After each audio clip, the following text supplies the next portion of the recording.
This story of reincarnation began at the very moment when humanity finally achieved victory. However, our protagonist was deep in thought about the price that had to be paid for this victory. The battle was fought against 6 great demons who sought to destroy the world, but the heroes managed to crush them all to the last one. However, the price was horrific.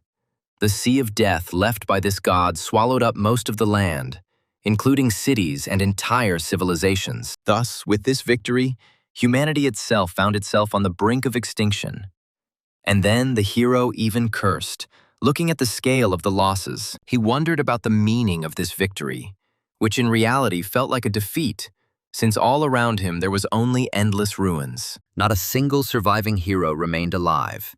And even the Tower of Heroes, once a symbol of Earth's resilience, collapsed and turned into rubble. Then Chris looked with bitterness at the destroyed sea, which did not disappear even after the death of its creator. However, at that moment he was interrupted by a mocking voice accusing him of creating a senseless drama. The speaker turned out to be Sam, Mad Dog, and he mockingly remarked that if anyone saw him now, they would think that this was his doing. Luisa Valente, known as Wild Dog, added that he was acting like a child, pretending to be injured and now acting tough. Amir Singh, nicknamed the Ice Dog, added that their leader was in fact just an opportunist who wanted to take all the credit for himself. However, the last blacksmith, Chris, soon answered them, reminding them that without the equipment he had created, they would not have lasted even a minute. His words irritated his 3 interlocutors, who looked at him with obvious displeasure. And then Chris ordered them to be quiet. These 3 were known as the 3 Dogs. They never took the side of either humanity or the side of demons. They acted solely on their own whim, pursuing personal interests. In other words, they were a group of selfish opportunists. However, it was they who managed to survive until the end, and their contribution to the final battle turned out to be the greatest. The protagonists then pondered their fate, wondering if the outcome would have changed if the 3 had offered their power earlier. After this, the young man asked them a direct question about whether any of them would survive this battle. Sam was the first to respond, admitting that his internal organs were completely destroyed and the end was near. Louise said that she was under a curse that prevented her from stopping the bleeding, while Amir added that his heart was pierced. Then the hero looked at them with reproach and sadness, explaining that this was retribution for their hesitation and delay in helping. He scolded them for the selfishness they retained until their last breath, thinking only of themselves. And suddenly all 3 of them collapsed before him, lifeless bodies, having breathed their last. Chris sighed heavily as he looked at them, admitting that they had remained a burden and a source of irritation until the very end. After this, the young man, treading heavily, began to collect their weapons from the ground. With a bloody hand, he took out his hammer to forge something for his comrades one last time. Readying himself, he raised the tool over one of the blades. He then fixed it one last time and thrust it into the ground, asking them to take care of the weapon this time. Chris thought that at least it would be a worthy tombstone for the warriors. Meanwhile, he was left alone in front of a giant wave approaching him. Now he finally began to wonder if it was time for him to go. In his final moments, the protagonist decided that this would be the last time he would do something like that. Suddenly, he put his hand on his chest. Suddenly, sparks flashed between his fingers, after which a window appeared in front of him, informing him that the extraction of fate from Chris's target had begun. The energy condensed and formed a shining diamond crystal in his hand. After this, another message appeared, indicating that the connection with Chris's creator had reached a certain level. It was his unique ability,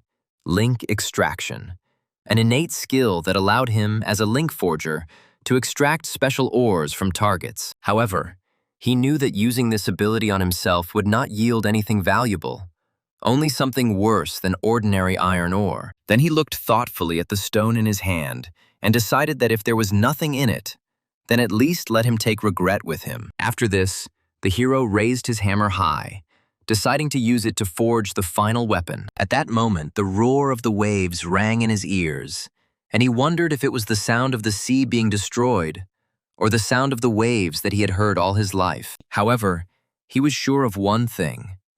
Every time that sound rang in his ears, his hands created instruments that went beyond imagination. Then Chris hit the stone with his hammer as hard as he could, and a bright light flashed, filling everything around. When the glow dissipated, he saw that the stone had turned into a small dagger.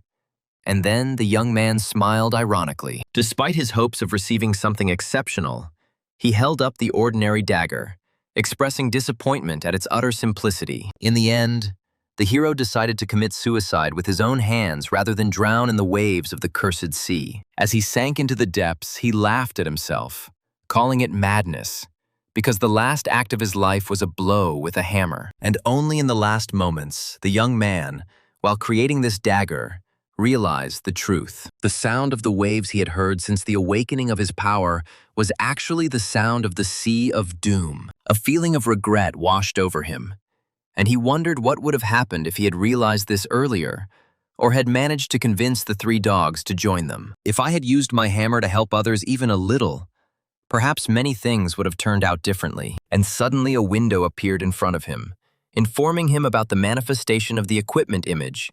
And then the skill, Return to the Origins, was activated. He suddenly found himself in a brightly lit place, and at that moment a voice was heard calling out to Chris and reminding him about the exam. Chris hadn't heard the word student in 31 years, so the mention of an exam struck him as a shock, and the protagonist quickly put the pieces together. If we were talking about events 31 years ago, then he was at the entrance exam to the Tower of Babylon. Chris suddenly remembered the system window in which that dagger was displayed and realized that this was the very embodiment of the image before death. Chris wondered if the return to the source was really due to the dagger, but soon received a warning from the observer. He threatened to expel the student if he didn't take the exam seriously, and Chris absent-mindedly confirmed that he understood. He then looked at the hammer in his hand and muttered quietly, finally realizing the reality of his time travel. The young man then began to wonder if he could change everything if he realized his abilities earlier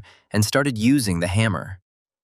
However, almost immediately he pushed this thought away and gripped the instrument tightly, realizing that there was something more important. Now Chris clearly realized that only one thing mattered: the need to take advantage of the opportunity given to him. Then Chris made a promise to himself that in this life, he would definitely enter the Tower of Babylon at any cost. The meeting with the three dogs was supposed to be the starting point on the way to the goal. With these thoughts, the hero grabbed the hammer and began to work with such seriousness that he attracted the attention of the observer. He thought about the personality of this interesting student. His blacksmithing skills were astonishing.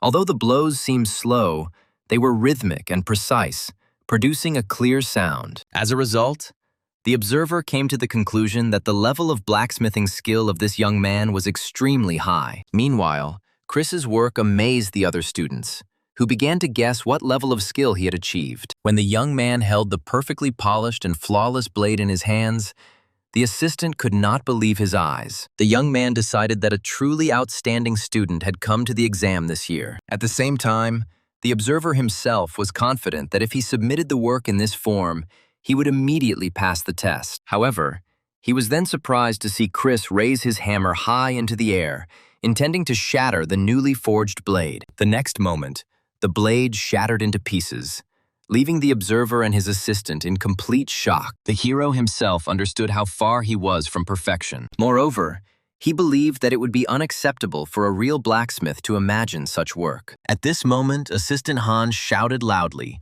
declaring that destroying a weapon in front of the master was a mockery of the exam. However, Chris ignored him and addressed the observer directly, saying that he wanted to reforge the quest from the very beginning. The assistant tried to intervene again, but the observer calmly interrupted him. He ordered him to bring the remaining materials for the student, which caused obvious surprise in Khan. Throwing a stern look at the assistant, the man asked whether he had broken the rules or whether he should go get the materials himself. The angry assistant answered negatively and hastened to carry out the order. Meanwhile, the observer turned the conversation to the young man and reminded him that there were only 40 minutes left until the end of the exam. The hero confirmed that he knew about it. The observer then asked him if he still thought it was the right decision to split his work. At first, the hero thought, looking at the fragments of the weapon he had created. However, Chris firmly replied that he could not deliver a product of that level. Hearing this, the observer smiled approvingly and advised him to do his best. However, the protagonist realized that achieving perfect blacksmithing skills with his current body would be extremely difficult. He lacked mana, strength, and even time. Therefore, He had to choose the optimal path. And suddenly, one of the students heard a strange sound coming from Chris. He noticed him pouring mana into the kindling stone and exclaimed, warning him that the stone would explode when ignited. However, the hero did not pay any attention to the warning. Instead, he split the pieces of stone and threw them straight into the fire, causing panic among the disciples who thought he had gone mad. The next moment, a flame burst from his forge, shimmering with a multitude of colors. Chaos broke out in the workshop, and the students started shouting for a fire extinguisher. Assistant Han rushed towards the observer, but the latter calmly stopped him, noting that he should not give in to panic. He then ordered his assistant to watch the flame stream carefully, although he looked confused by this instruction. It was the 5-color fire demon technique, a high-temperature flame enhanced by the resonance of 5 kindling stones. Although this technique required extremely precise control of mana, it was considered an effective method. It allowed one to work even with minimal reserves, and Chris mastered it to perfection. The rest of the students were stunned, not understanding why the forge had not yet exploded, but soon noticed something even stranger. Under the influence of the multicolored flame, the color of the iron alloy itself began to change. Then the observer realized Chris's plan.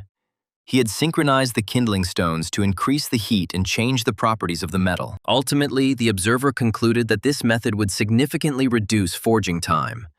But he still remained skeptical. There were only 30 minutes left until the end of the exam, and time was still running out. Although the student's previous work was excellent, the observer felt that it was not enough to complete everything on time. However, Chris continued to work with full concentration. Ignoring the doubts of those around him, he struck the hot metal, forming a blade. He forged it right in the multicolored flame. Chris has been keeping a close eye on the process to make sure everything is done correctly, and so far, everything has gone according to plan. Then he continued to strike the blade with the hammer. Suddenly, the protective layer disappeared from his hand as his mana supply ran out. This disappointed Chris, making him feel weak in his own body. Then the main character decided that he would start training immediately after the end of the test. However, he did not allow himself to waste a second. He continued to strike with the hammer with all his might, pushing his body to the limit to finish the job. Meanwhile, time was flying by.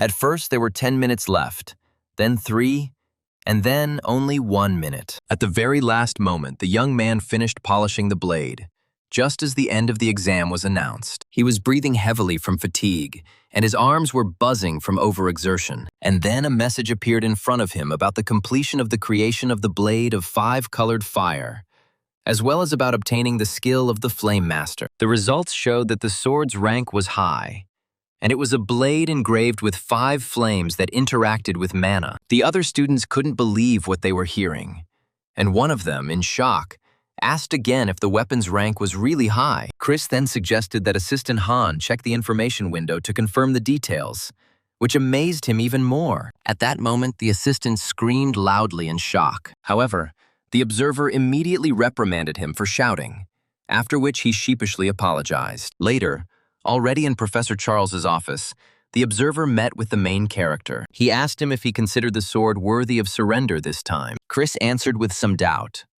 "For now." And then Charles noticed that the young man was still not entirely satisfied with his job. Then the man decided to talk to him frankly. He said that this place would not be able to fully reveal his talent, advising him to withdraw his application. He explained that the Tower of Babylon had a great reputation, but the forging department had not achieved significant results for a long time. This was information that the hero already knew. Chris knew from the future that in 8 years this department would close due to a decline in levels. In the future, the best educational institution for blacksmithing will be the Vulcan Academy. However, the young man interrupted the observer's thoughts, who was just about to mention Vulcan, and declared that he was mistaken. Then the hero said with complete confidence that it would not be Vulcan that would be the best, but Babylon, because it was he who would study there. The professor added that in that case he would first need to guarantee first place in the faculty, and asked if he was confident in his abilities. The protagonist answered affirmatively that of course he was confident, explaining that there was no one stronger than him among the students. After this, the professor asked if he knew the process for selecting the best first-year student at Babylon Academy. Chris replied that he knew that the top 2 students in each specialization take an additional exam to determine one candidate. Then, From among all these candidates, the best first-year student in the entire department is selected. The Babylon Academy is generally divided into three main areas: combat, support, and technical. Each of them includes dozens of specializations, intertwined with each other like roots. As for the title of Best Freshman, it is awarded to the person who receives significantly higher marks in all of these areas. After this, the professor decided to tell him one last thing. No longer as a teacher, but as a more experienced blacksmith. He said that even if he took first place in the department, it would still be extremely difficult for him to succeed here as a blacksmith. Charles advised the hero to enroll in the Vulcan Academy, emphasizing that this was the best path for his future. Chris smiled slightly, realizing that the professor put the student's future above his own position and recognized him as a worthy person. However, the hero replied that the environment did not matter. As he already said, the Babylon he will enter will soon become the best. The professor chuckled quietly, wondering to himself if he would be the best wherever he went. This statement went beyond ordinary confidence and bordered on pure self-assurance. After that, he extended his hand for a handshake. Charles said with a smile that he would be very happy to work side by side with him. Chris shook it enthusiastically, also noting that he was looking forward to cooperation. And at that moment, a message appeared in front of him about the creation of a connection with Charles, and that the level of connection with the creator had reached level 1. The hero then immediately took advantage of the opportunity and used the connection extraction on Charles. A unique piece of metal, iron imbued with fire, appeared in his hand. It was a high-grade material, possessing the properties of wood and capable of containing flame. Later, already in his room, the young man checked his characteristics and reflected on what had happened. The piece of metal he received was not bad, but its size turned out to be extremely small. Then Chris thought about his ability to extract destiny. It was a skill that reflected his connection to the target and allowed him to extract minerals that did not previously exist. However, the problem was that the connection level was too low to fully utilize this ability. Furthermore, his stats were still extremely weak compared to other Babylon freshmen. Chris sighed heavily, realizing that the situation was not going well, but he considered it the price to pay for returning to the past. Then the young man decided to take his time, realizing that expecting more now would be greedy. Besides, he still had enough time to destroy the scum of Pandemonium, the creatures that threatened the entire planet. Even the 6 great demon gods who brought humanity to the brink of extinction were part of their plan. Ultimately, Chris came to the conclusion that in order to stop them, he must not hesitate and must use any means necessary. At the same time, he realized that he could not risk his memories of key future events, which could fade over time. Although his goal was already clear, Chris knew that the first step of the plan, entering Babylon Academy, was already complete. Then the hero suddenly saw a notification. Chris's connection level reached level 1, and he had a new skill, Fate's Imprint. A week later, Creech was already at Babylon Academy. At this time, the young man wondered if he was lost again. But soon he finally found the right place, Smelting Shop number 3. However, as soon as he opened the door to greet those present, someone abruptly interrupted him, addressing him by his full name. As Chris entered, he noticed that his exam opponent was already there. The fair-haired man looked at him with obvious displeasure and noted that he looked too relaxed. It turned out to be Michael Barmut, the vice dean of Borsippa, who scolded him, wondering if he couldn't see that everyone was already waiting for him. However, Professor Charles calmly reminded him that there were still 10 minutes left before the start of the additional exam. However, the deputy dean sharply objected, stating that the issue was not about time, but about behavior. Then Chris realized that the forging department was not just experiencing difficulties, but that the professor himself was in conflict with senior management. Only now did the young man realize the true reason why he had advised him to choose another academy. After this, Chris tried to greet another person. The blonde man sitting next to him looked at him attentively, but not at all kindly. When Chris tried to speak to him, his words were suddenly cut off as he silently turned his face away. This caused confusion in the hero, since no one had treated him like that for a long time. At that moment, the door opened again and a girl came inside, asking if everyone was already there. The main character and the blonde man standing next to him immediately noticed her. Michael Barmuth greeted her as the dean and remarked that he had been wondering when she would arrive. However, Chris's surprise turned out to be much stronger. The thing is, he recognized this woman. It was Rebecca, the dean of Borsippa Academy of Babylon. The woman took her seat and apologized for being late. At this moment, the young man experienced a real shock and wondered why she was here. He knew she had worked in Babylon for some time. However, Chris never expected that she would become the dean. Rebecca was an S-rank hero known as a weapon eater. She possessed a unique skill that allowed her to enhance her strength by absorbing weapons. In a past life, she was his regular client, with whom he collaborated for a long time. However, the most vivid memory of her for the hero remained one tragic scene in the rain. At this point, Rebecca was on the verge of death and regretfully admitted that she had absorbed his weapon. This painful memory was still imprinted in his mind. Chris was so deeply immersed in it that he didn't even notice what was happening. However, Professor Charles's voice brought him back to reality. When he called out his name, Chris responded in confusion. The professor then announced that he would now begin to explain the details of the exam, asking everyone to listen carefully. Charles first clarified that the total test time was 90 minutes. During this time, the participants had to create a weapon that could be used in conjunction with the sword from the previous exam. However, the professor then added a condition. The equipment must be forged exclusively using alchemical forging. He then pointed to a pile of different ores. The man said that participants have complete freedom in choosing materials. He explained that the weapons would be assessed by Dean Rebecca and Vice Dean Barmouth, and urged them to make every effort. After this, he announced with a gesture the beginning of the exam. Then, Chris and his rival got ready to get to work. At this moment, the protagonist looked at his apron, pondering the alchemical forging technique imposed in this test. He needs to use pure mana to create resonance with the elemental mana to prevent it from going out of control. And then his opponent mockingly asked if his mana reserves would increase if he continued to simply look at the materials. Chris then turned to him and asked if he was talking to him. In response, he sarcastically asked if he saw anyone else there. However, Professor Charles intervened and addressed him by name, calling him Hans Barmouth. He warned him to refrain from making any comments that were not related to the exam.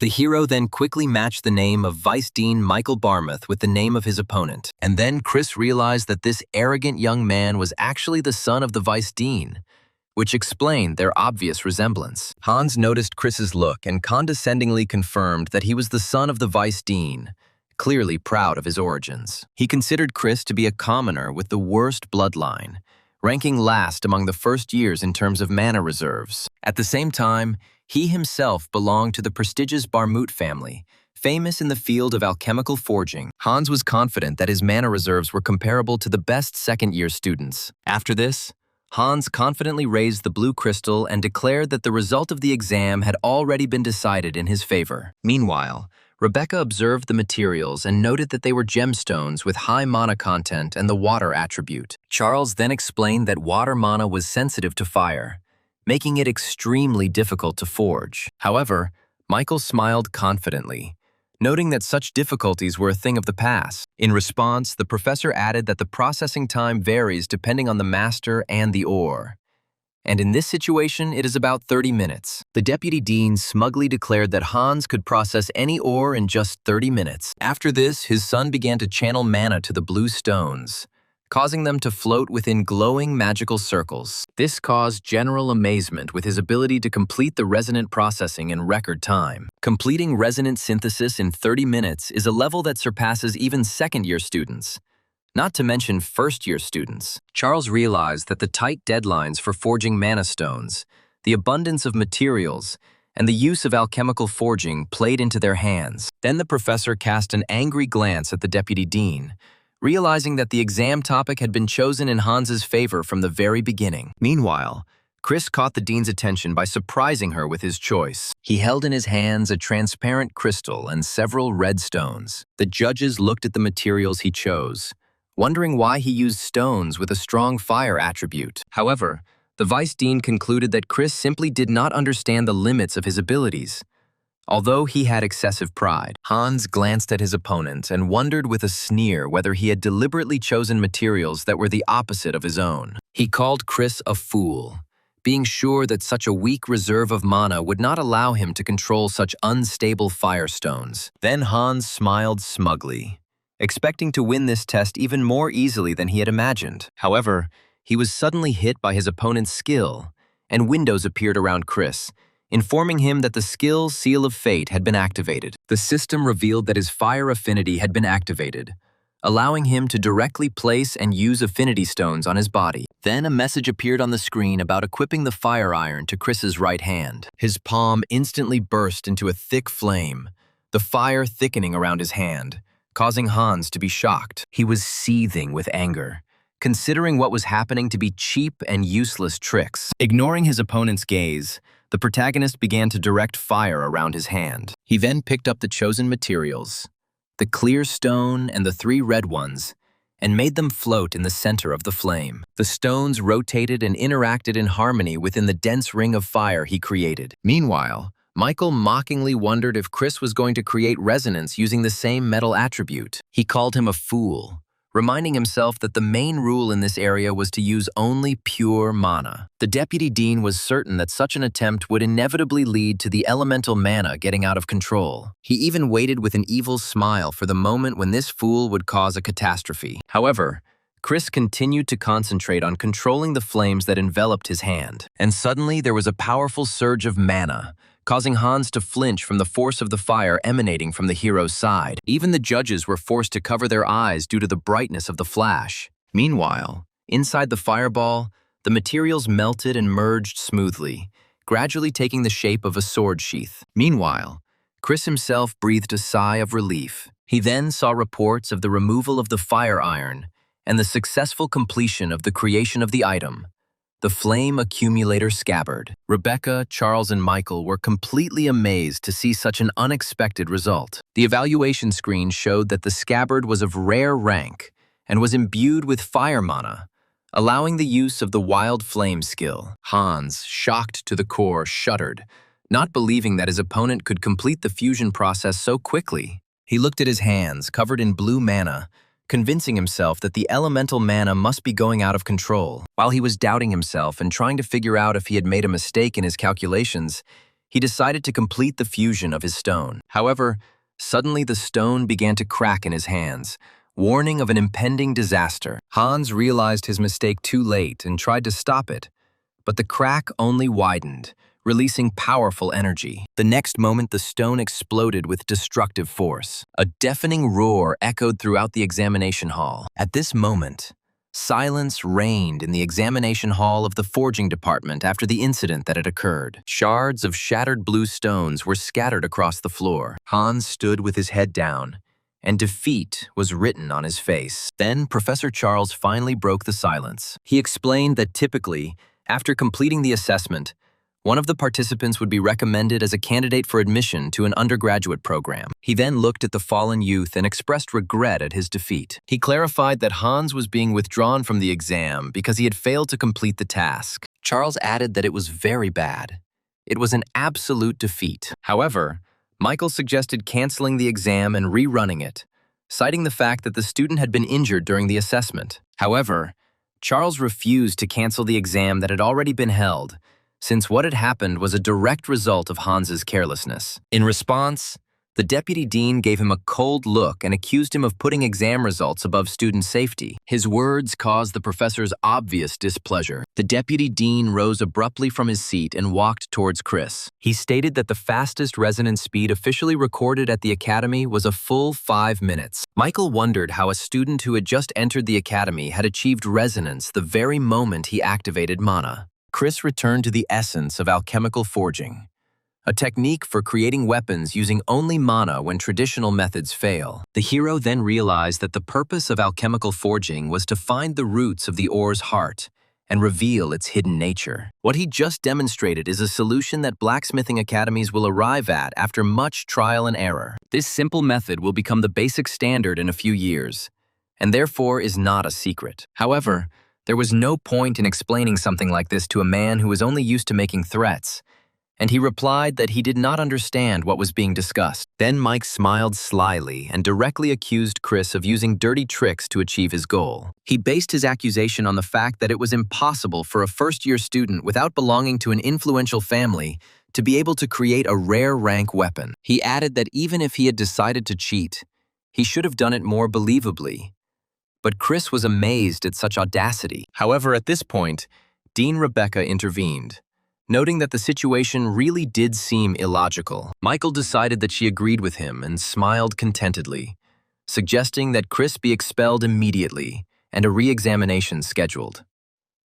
However, his smile quickly disappeared and was replaced by bewilderment when the girl ignored his words and walked past. Instead, she headed towards the table where the scabbard Chris had crafted lay. Rebecca picked up the item and began to examine it carefully, a look of shock gradually appearing on her face. She muttered quietly that she could hardly believe what she saw. Then, quite unexpectedly, she turned to Chris. Rebecca, her eyes shining, insistently asked to be allowed to taste the weapon, or at least lick it once. The dean's reaction shocked both the deputy dean and the professor, and a strange silence fell over the room. Later that day, Chris walked through the busy streets of the city. Along the way, the protagonist went over the details of the scabbard he had created in his head, objectively assessing his work. He concluded that the overall finish of the piece was good, but the fine-tuning still left much to be desired. Still, Chris couldn't help but smile as he remembered how the vice dean had literally trembled with rage. Passers-by even noticed his restrained laughter,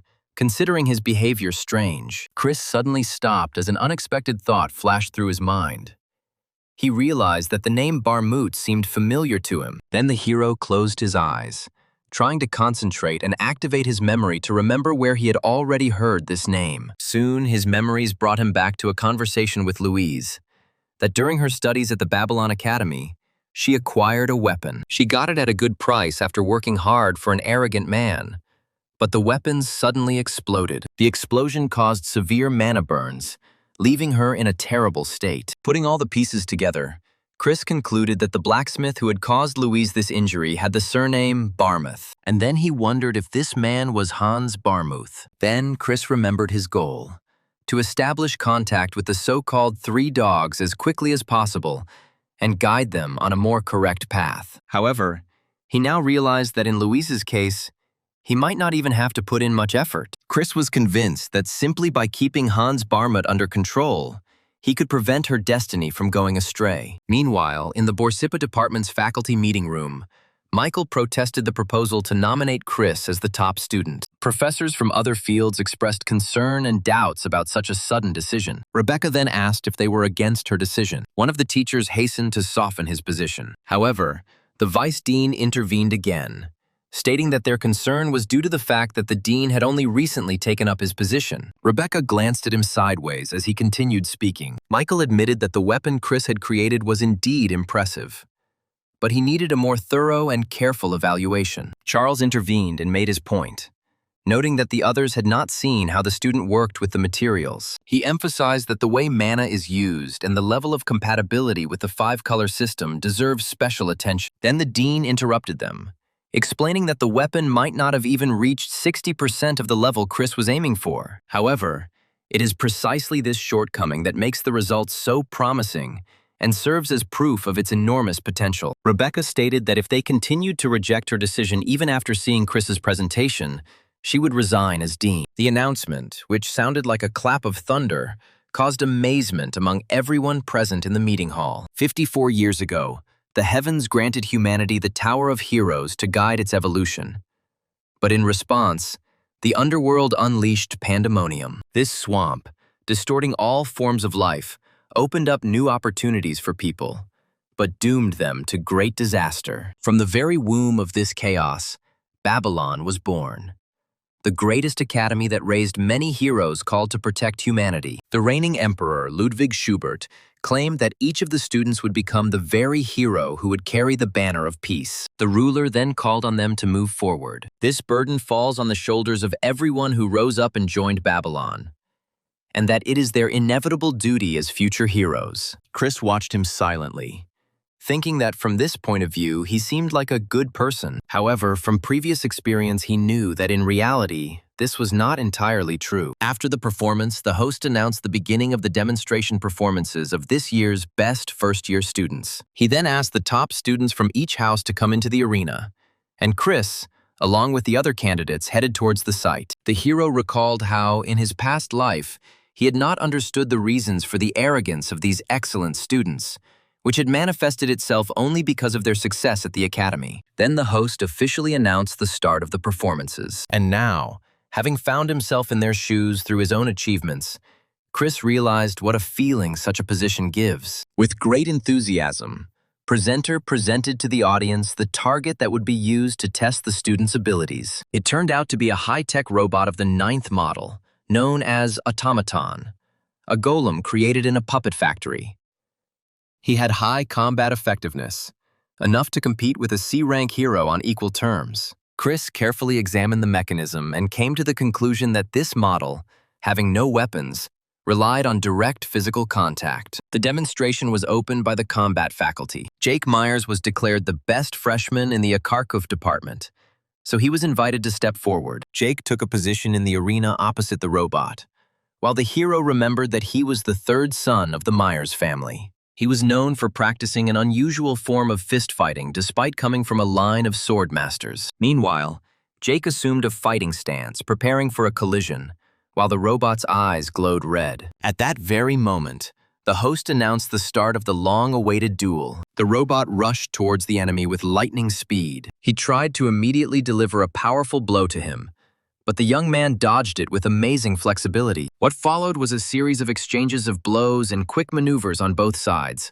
accompanied by dodges of attacks. At some point, Jake finally caught the right moment. The guy said with a confident smile that it was now his turn to attack. He rushed forward, concentrating all his strength into one blow. His fist, filled with energy, crashed down on his opponent. Jake collided with the robot's sturdy structure with tremendous force, sending it flying backwards. It created a powerful shockwave throughout the arena, causing debris to fly in all directions. Chris looked at what was happening in amazement, remembering that in his past life, this young man had died at the age of about 20 years old. Jake continued his series of crushing blows, and the hero realized that such talent appeared in Babylon only once a decade. He pondered the reason why someone with such outstanding abilities had not been able to surpass rank A in his previous life. Soon, Jake landed lightly and gracefully, signaling that the fight was over. Pieces of the destroyed robot rolled across the arena as it was completely destroyed. When the robot's head fell to the floor,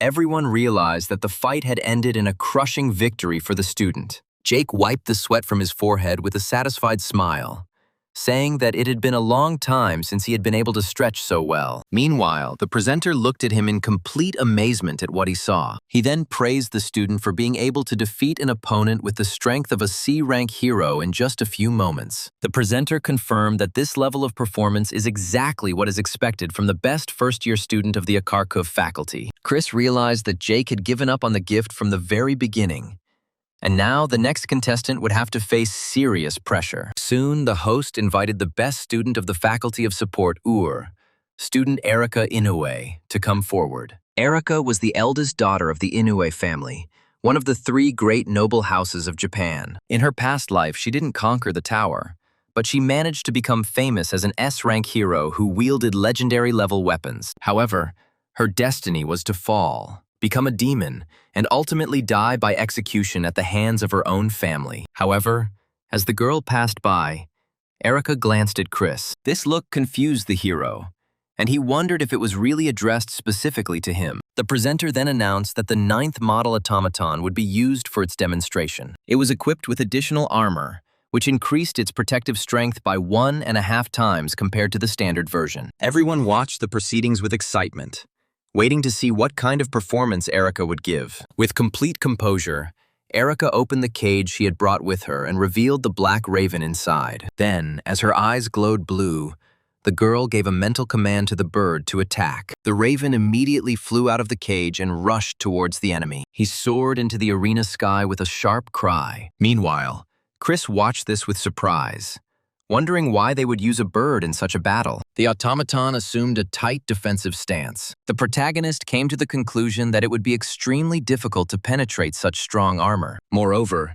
this model was originally designed for protection. However, suddenly blue magical circles began to form around the raven, gradually changing its shape and clad it in armor. Now the raven looked much more impressive. Then the bird quickly swooped down, heading towards the automaton. In the blink of an eye, the raven dealt a crushing blow to the enemy, who did not even have time to react. Chris was shocked to watch as the mechanism's durable armor cracked and crumbled under the weight of the attack. Soon, everyone saw that there was a huge hole right through the robot's chest. The automaton fell to its knees, thus signifying its complete defeat. At the same time, the raven calmly returned and landed on the finger of Erica, who was standing in the center of the arena. The stands erupted in cries of amazement, and the presenter, amazed by what he saw, expressed admiration for her performance. Chris realized that this atmosphere could result in ridicule if he simply showed off his gear and left the stage. Finally, his turn came when the host announced the entry of the best first-year student of the Borsip engineering faculty, Chris. Ludwig noted that the level of students this year is outstanding. The blacksmithing department had not produced a top student for a long time, and he hoped the pressure would not be too great. In response, Rebecca confidently stated that he would be fine. Meanwhile, the audience wondered if this student could surpass the impressive performances of his predecessors. Chris stood in the center of the arena and slowly drew his sword from its sheath, showing off his weapon. It was a high-quality 5-color flame blade, and a rare rank scabbard with elemental binding. Students noted that the weapon was of rare rank, but others noted that the weapon's appearance seemed quite ordinary. This made Mike smile wickedly, deciding that luck was on his side. He was confident that Chris's failure to make a strong impression would ensure his succession to the post of Dean of Borsippa. At the same time, Rebecca gave him a sharp, irritated look,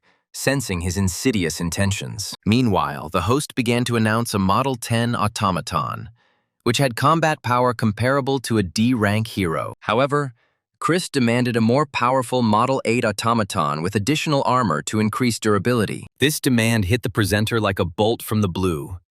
He didn't understand why the student was asking them to do this. Even the 8th model can withstand attacks from B-rank heroes, and adding extra armor to it is excessive. He tried to object, pointing out the difficulty of preparing such an automaton in a short time. However, before he could finish, he was interrupted by a man who confirmed that what was required had already been delivered. At that moment, Charles appeared, dragging an armored automaton of the 8th model into the arena. The presenter was shocked by the speed with which the seemingly impossible request was fulfilled. Meanwhile, the professor glanced at his student. The man wished him luck in the arena and encouraged him to have a blast. The presenter was still confused and fell silent for a moment. However, he then loudly announced the official start of the demonstration. The stands immediately exploded with shouts of anticipation of a spectacular battle. Chris stood confidently on the battlefield, wondering if he would live up to the expectations placed on him. The young man then slowly drew his sword, and 5 colors began to shine from the blade. With each passing second,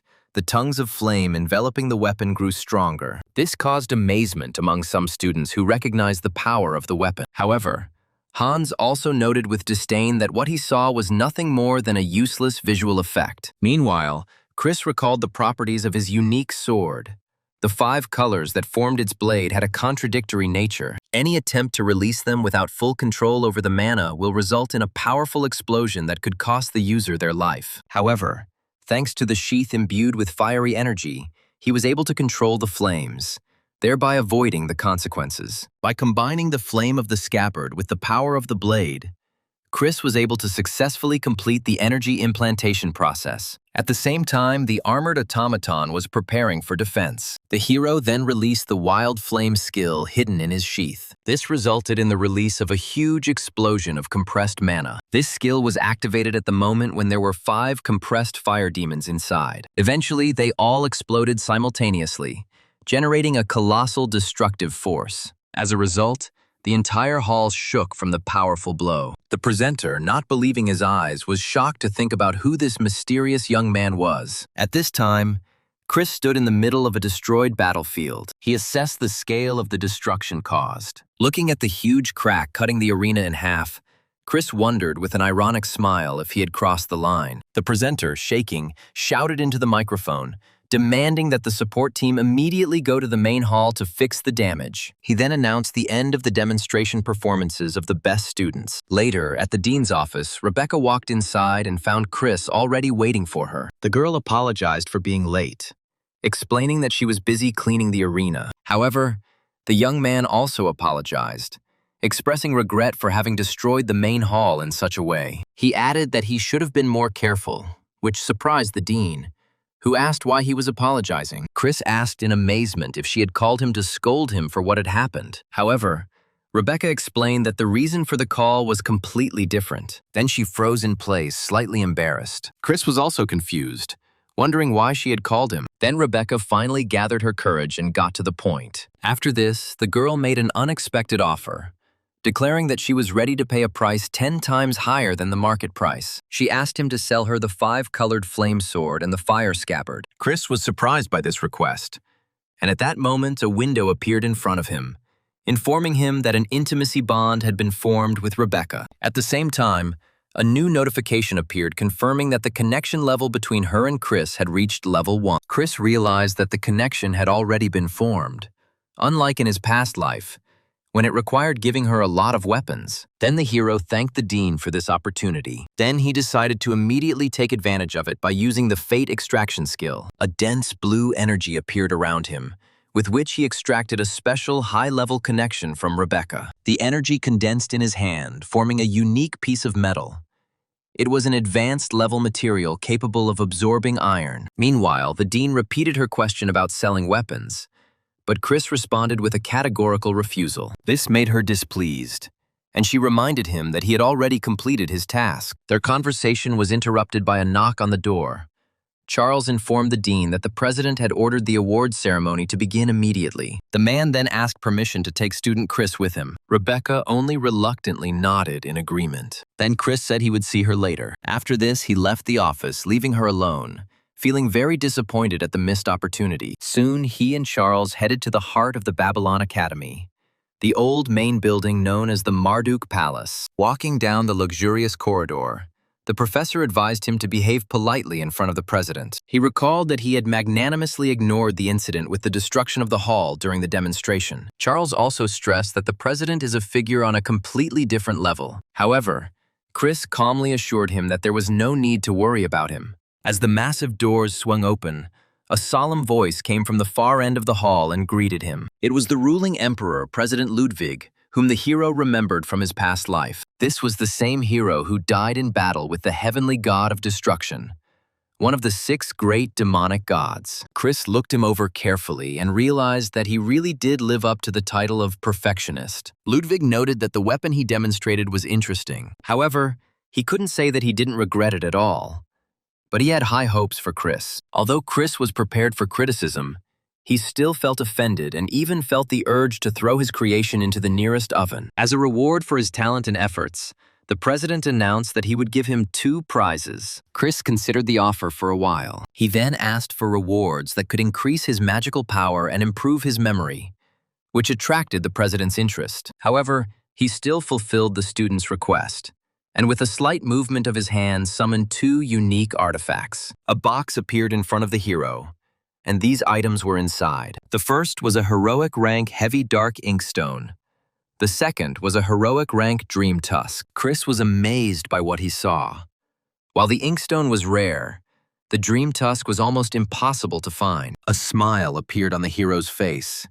He realized that, despite the difficulty of using them, he already had an idea how to turn them to his advantage. Then Ludwig asked him if he liked these awards. Chris replied that they were perfect. After the hero left the hall, a mysterious entity that was next to the president addressed him. She wondered about the reason why this young man was given 2 rewards at once. Ludwig replied that he only did it because Chris had an indescribable ability to handle such objects. Then the other entity noticed that it felt as if it saw an old soul inhabiting a young body. In response, the president explained that this meant that the young man had the depth to make such an impression. Meanwhile, classes were already beginning at the academy. Sitting in the audience, Hans declined his friend's invitation to lunch. The blonde man apologized and explained that he already had plans with Howard. His friend was stunned when he realized that he was talking about the best third-year student of the Borsippa faculty. Then Hans proudly noted that their families were close, and Howard himself allegedly wanted to meet with him to give advice on life at the academy.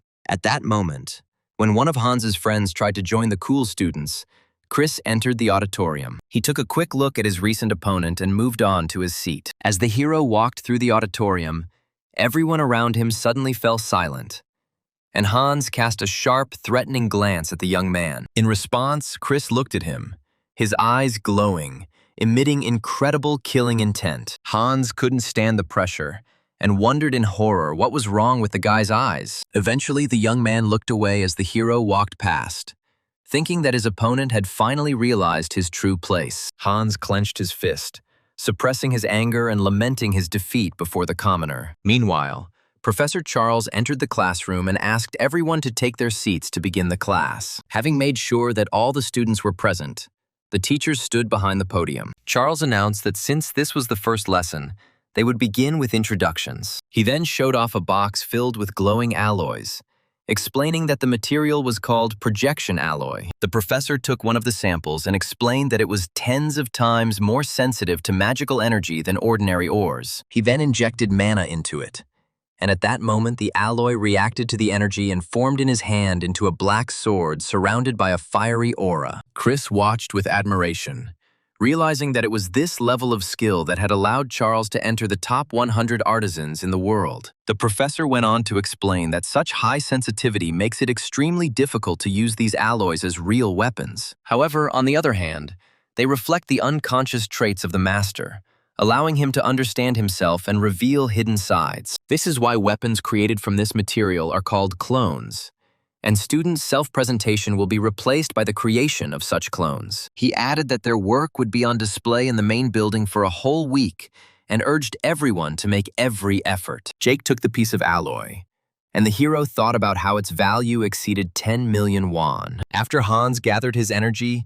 he formed a refined golden sword. However, Chris watched the proceedings with indifference, believing that none of these students possessed the most important talent. Finally, the professor called Chris to introduce himself. The young man then took his alloy, thinking that as the best student in the faculty, he should not hide his true strength. The next moment, powerful energy began to emanate from the alloy. Chris decided that since he had decided to participate, he intended to show everything he could. The next moment, a destructive wave swept through the audience and shook everyone present. A week later, the students gathered in the main building to see the clones on display. It was obvious that the reason for such a crowd of people was Chris's work. However, their surprise reached its peak when they read the explanatory plaque. It turned out that Chris's alloy had absorbed 19 other alloys during its formation, and the administration decided to leave the result as is. Some students tried to downplay the achievement, attributing it to chance or the use of multiple alloys. One student noted that the lack of outstanding students makes people believe this,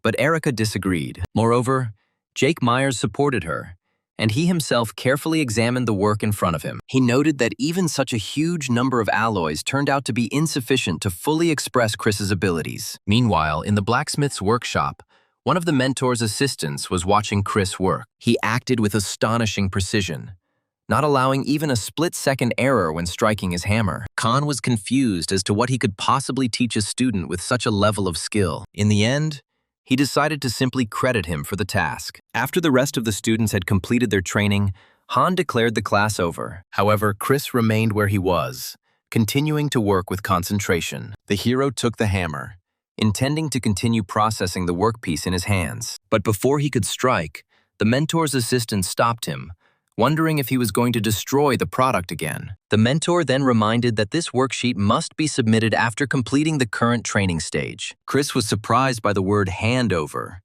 after which Han explained that Babylon provides financial support to students. He evaluates the effectiveness of the weapons they sell outside the academy, thereby providing a budget for their activities. The mentor then inquired about the reason for his dissatisfaction, suggesting that the problem might lie either in the body or in the level of mana. In response, Chris explained with a tired smile that at the moment the problem was in his body. He needs to smelt heavy rocks to create training tools, but he lacks the stamina to even try. Then the assistant mentor offered him an alternative. When it comes to forging, using magical enhancements will be more effective than physical training to increase strength. The idea intrigued Chris, and he smiled slightly to himself.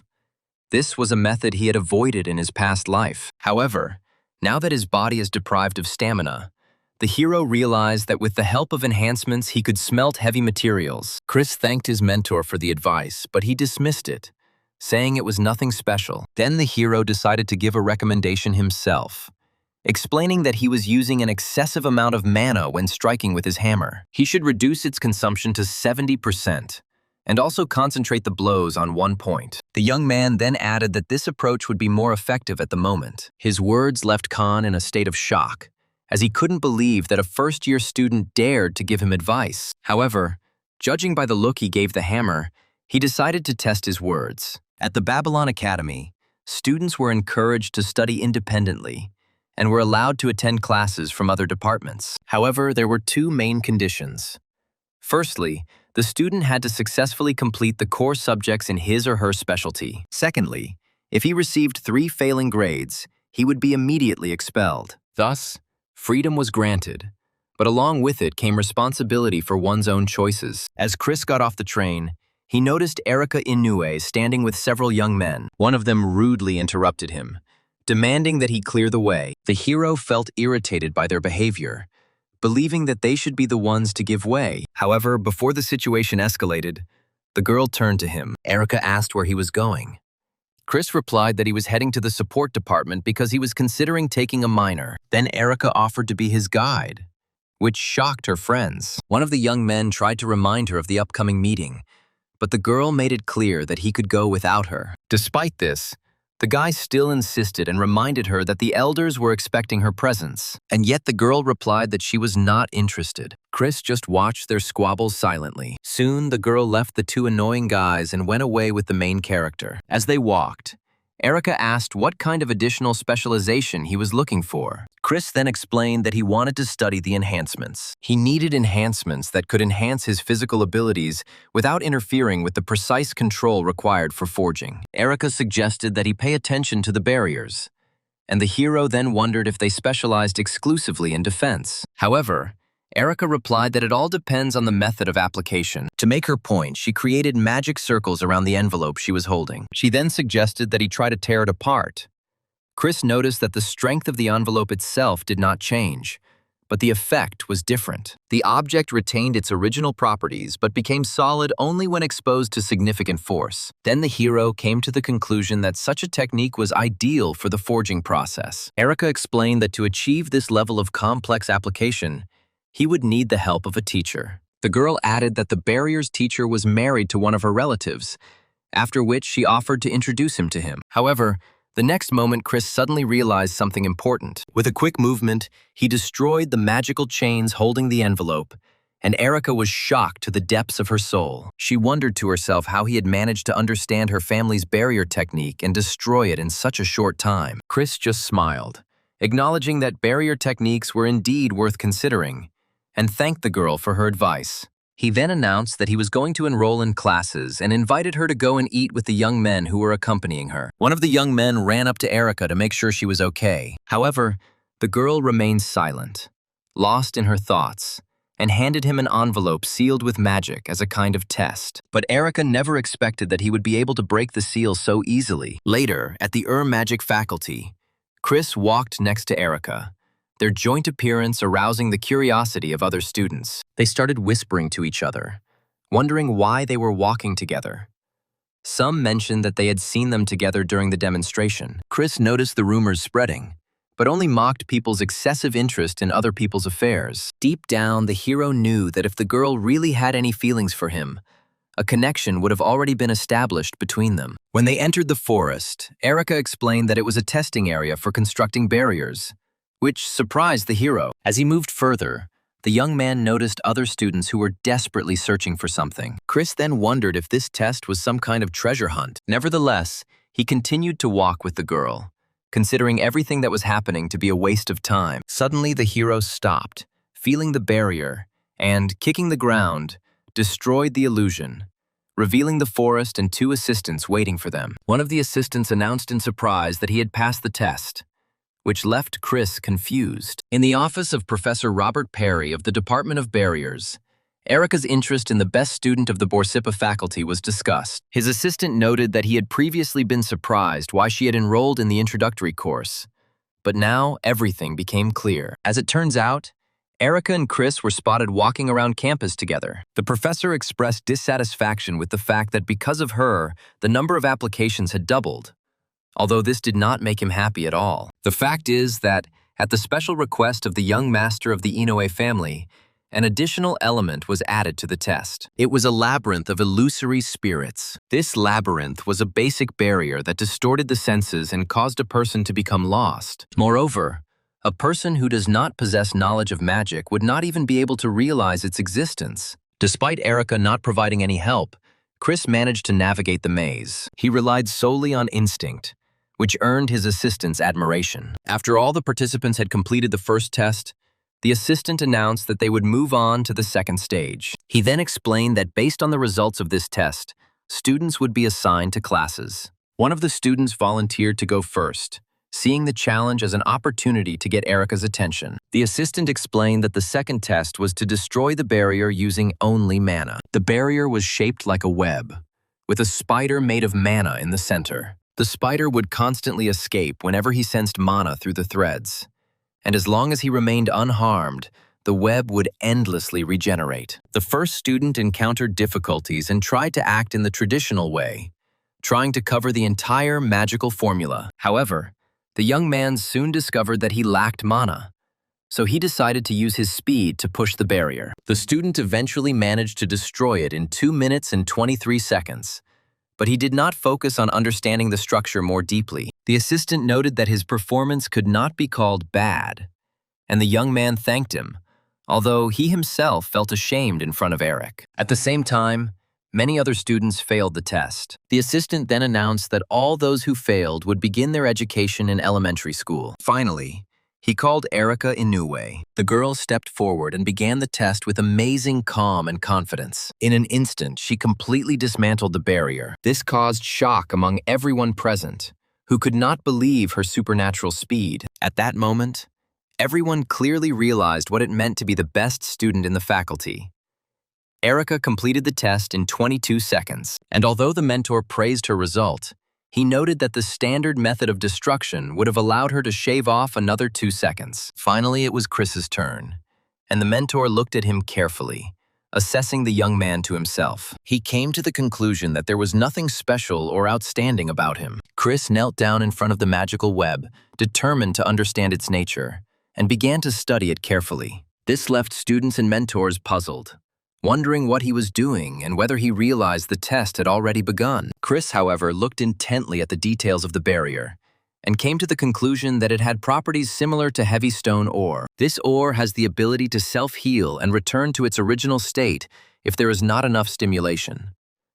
Chris continued to sit motionless in front of the web, which further surprised the mentor, who was perplexed as to what he was doing. He was about to intervene to get his attention, but Erica stopped him. She said that the hero should be left alone and allowed to continue. At this point, Chris came up with the idea that if the barrier was like a heavy stone, it could hold the stimuli accumulated in it. Then he ran his hand, shrouded in red mana, along the threads of the web, triggering a reaction that reached the spider as well. Soon, a flame erupted inside the barrier, engulfing it completely, and in a moment, nothing remained of it. Finally, Chris stood up, indicating that he had completed the task, which left everyone shocked. As he examined the bracelet on his hand, the hero was confident that, thanks to the knowledge he had acquired, he would be able to process the heavy stone. Meanwhile, the mentor, stunned, announced that Chris had completed the task in 7 minutes and 45 seconds.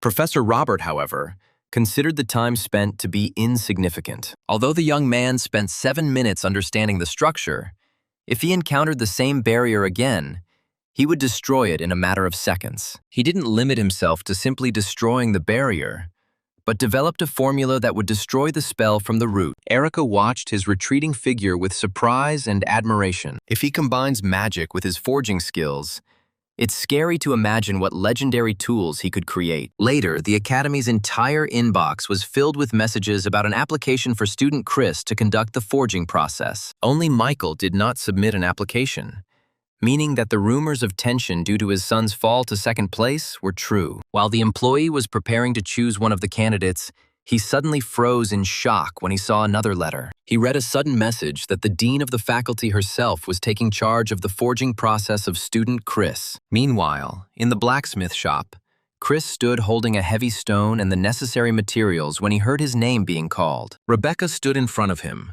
The woman said that as the dean, She decided to test his skills herself. Chris smiled and turned to his stove, deciding that since things had come this far, he should show the best of his abilities. This was the first stage of forging the dark, heavy stone began.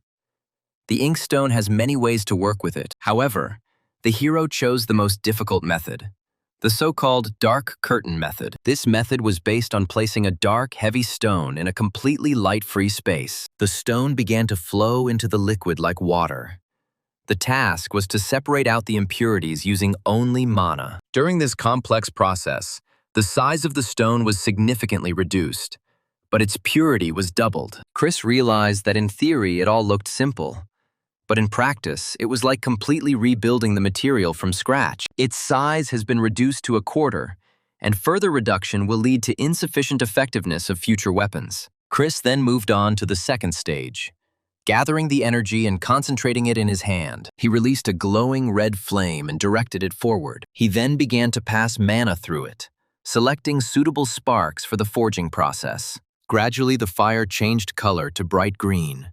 This flame had the property of maintaining the temperature at which it was created. In the third and final stage, the hero enveloped his hammer in these green lights and brought it down with all his might on the heavy stone. Rebecca understood that although Chris's fire immunity protected him from being burned, he felt the heat and pain emanating from the force of the flames. Deep down, she wondered how much stress and effort Chris had put in to reach this level. Time dragged on slowly at the academy, and soon evening arrived. Even the dean herself tried to fight off the approaching drowsiness. After 4 continuous hours of forging, Chris's hands began to shake from extreme exhaustion. However, the protagonist continued to clutch the heavy hammer, refusing to give up. Finally, the dark, heavy stone was completely saturated with fire, reaching its limit. Its properties began to change, after which it stopped deforming. Chris then moved on to the next step, using tongs to melt the processed stone and place it in a melting crucible. The hero then began pouring the black liquid into a pre-prepared form, which surprised Rebecca. She wondered why he used casting instead of forging. At that moment, Chris smiled confidently and said that the 4th stage was beginning. Rebecca realized that he was using the barrier-breaking formula to slow down the transformation of the heavy stone. The next moment, the mold collapsed and a message appeared, announcing the completion of the ink spider bracelet. At the same time, Chris was breathing heavily, as this work had completely exhausted his strength. Chris looked at the bracelet, which was of a rare rank of medium quality, and had the ability to absorb the owner's mana. Now he finally realized that the process had been successful. Then the hero approached Rebecca, and at that moment her stomach growled loudly. This caused her great embarrassment. At that moment the hero sighed wearily. Rebecca wondered if what had happened was a manifestation of the resonance phenomenon, to which Chris replied that it indeed was. The bracelet isn't very powerful at this point, but with some careful planning, Chris can use it to get the full range of effects. He then took out a bowl containing the remains of the processed dark stone and expressed regret that he could not offer her the real thing. However, the hero hoped that for now she would be satisfied with this. The dean's unique skill, soul-melting furnace, activated as the girl picked up one of the pieces and put it in her mouth. Chris was surprised when she said it was perfectly edible. Rebecca, continuing to chew, said the taste was like fried crumbs. Chris was surprised by this description, but came to the conclusion that at this rate, he could quite easily increase the level of connection with her. Then he calmly noted that he was glad that she liked the dish. Rebecca said she felt sorry to eat the leftovers, looking at the magnificent equipment he left on the table. Then the woman asked when he planned to process the 5-colored fire sword and the flame accumulator scabbard. Chris replied that he had no intention of selling them yet. And then Rebecca asked if the price she had offered was too low. Chris explained that he would save them to prepare for the suppression lesson, recalling the proverb that hunger is the best seasoning for food. He promised that if he succeeded in creating worthy equipment, he would let her know, to which the dean said that she would wait for that day. Rebecca then asked if he had completed all the forging work for the day, and Chris confirmed that he had. Then she suggested leaving the premises, noting that the staff would take care of cleaning, which was a real relief for the hero. Chris tried to get up, but his strength failed him, and he began to fall backwards. Rebecca reacted quickly and managed to catch him before he hit the ground. She asked worriedly if he was okay. In response, Chris smiled weakly and admitted that he had made a slight mistake in the distribution of stamina. Then Rebecca offered to walk him to his dorm and suddenly asked if he was afraid of heights. Chris said with a smile that he didn't feel that fear. The next moment, Rebecca surprised him by picking him up in her arms and lifting him into the air with the power of fire. She rose rapidly above the academy buildings. As they flew forward, Chris watched in amazement. He thought about the enormous power she had been able to extract just by absorbing the remains of the stone casting. Chris admitted that much had already changed compared to his past life before returning in time. Meanwhile, Erica stood alone in front of the main building, wondering why Chris was late. The fact is that she intended to convey to him a special invitation, but her long wait did not go unnoticed. Her photo quickly circulated on the Academy's bulletin board, accompanied by taunts about the reason for such a long wait. Chris decided that if it was really important, she would come again and wait for him. Meanwhile, the door to the auditorium opened. Teacher Ricardo Miles walked inside, introduced himself to the students, and announced the start of a lesson on understanding instruments. He immediately told everyone to head to the training center, and the last one to arrive would be forced to run 20 laps around the stadium. Immediately after this, the students rushed to the exit, desperately trying to avoid severe punishment. Chris joined the run along with the others, puzzled, as the lesson was expected to be theoretical. However, he still continued to run. Following the crowd, the young man arrived at the wide arena late. As a result, he was given a punishment of 20 laps. He ran, breathing heavily and trying to overcome the growing fatigue. At this point, the students were discussing how weak his body was and wondering how he had even passed the intermediate forging. Ricardo then gathered the students in front of him, explaining that this lesson was originally supposed to be theoretical. It was supposed to be devoted to studying the structure of weapons, but the program was changed for an emergency reason. The reason was the attacks on blacksmiths who created heroic rank fire swords, which were called the Hunt for Blades of Flame. No matter how strong a blacksmith's armor, his body remains the last line of defense. Based on this, Ricardo announced that the new goal of the class was to give students real self-defense skills. After this, the mentor moved on to the practical part. Chris, however, realized the need to be extremely careful to compensate for his severe lack of stamina. The hero then used the properties of the Dark Spider Bracelet, a process that significantly enhanced all of his physical characteristics. After running, Chris stopped, breathing heavily as the surge of energy in his body dried up, and then Ricardo ordered him to come over. The hero immediately activated the explosive ring. As he walked towards the teacher, he noticed that his physical condition looked much better than he expected. The master then raised his sword and said that he wanted him to strike it to test his level of fencing. Chris took the sword and thought, realizing that the bracelet was restricting his movements and preventing him from acting freely. Even though the technique he thought of was imperfect, Chris decided to use it. Then the young man delivered a straight blow with his sword, but the mentor easily blocked it. One of the students remarked that Chris was very slow, but his punch and fighting stance were executed perfectly. Ricardo, however, was amazed by the trajectory of the sword, which was flawless, as if it was wielded by a master who knew his target precisely. However, Chris was in too much of a hurry, and Ricardo decided to point this out to him and move on. And then he suddenly noticed the hero's terrifying gaze. At this moment, the mentor's gaze widened. In his head, he imagined an attack that he could neither block nor avoid. He literally felt the sword piercing him, and these thoughts made him freeze in horror. Ricardo was shocked, wondering how a technical student could instill such fear in him. He was so scared that he began to hallucinate and even imagine the inevitable blow. This prompted him to inquire as to who had taught Chris this style of fencing. Chris then reflected on how he had mastered this skill, which he said took him only 10 minutes of training. He acquired this skill in the past, while paying off a debt to an old man. He didn't have the money to pay for the instrument, so he offered to teach him one technique instead. However, Chris gave his mentor an evasive answer, saying that he had supposedly learned this by watching fights, which left him puzzled. Despite such a vague answer, the mentor suggested that he take up fencing more seriously. Ricardo decided to write him a letter of recommendation for a lecture at the Akarku faculty, which specialized in body control. Later that day, Chris headed there, and upon arrival, Chris witnessed a chaotic scene. The teacher kicked out a student, Jake Myers, refusing to teach him anything. The hero couldn't believe his eyes when he learned the professor's identity.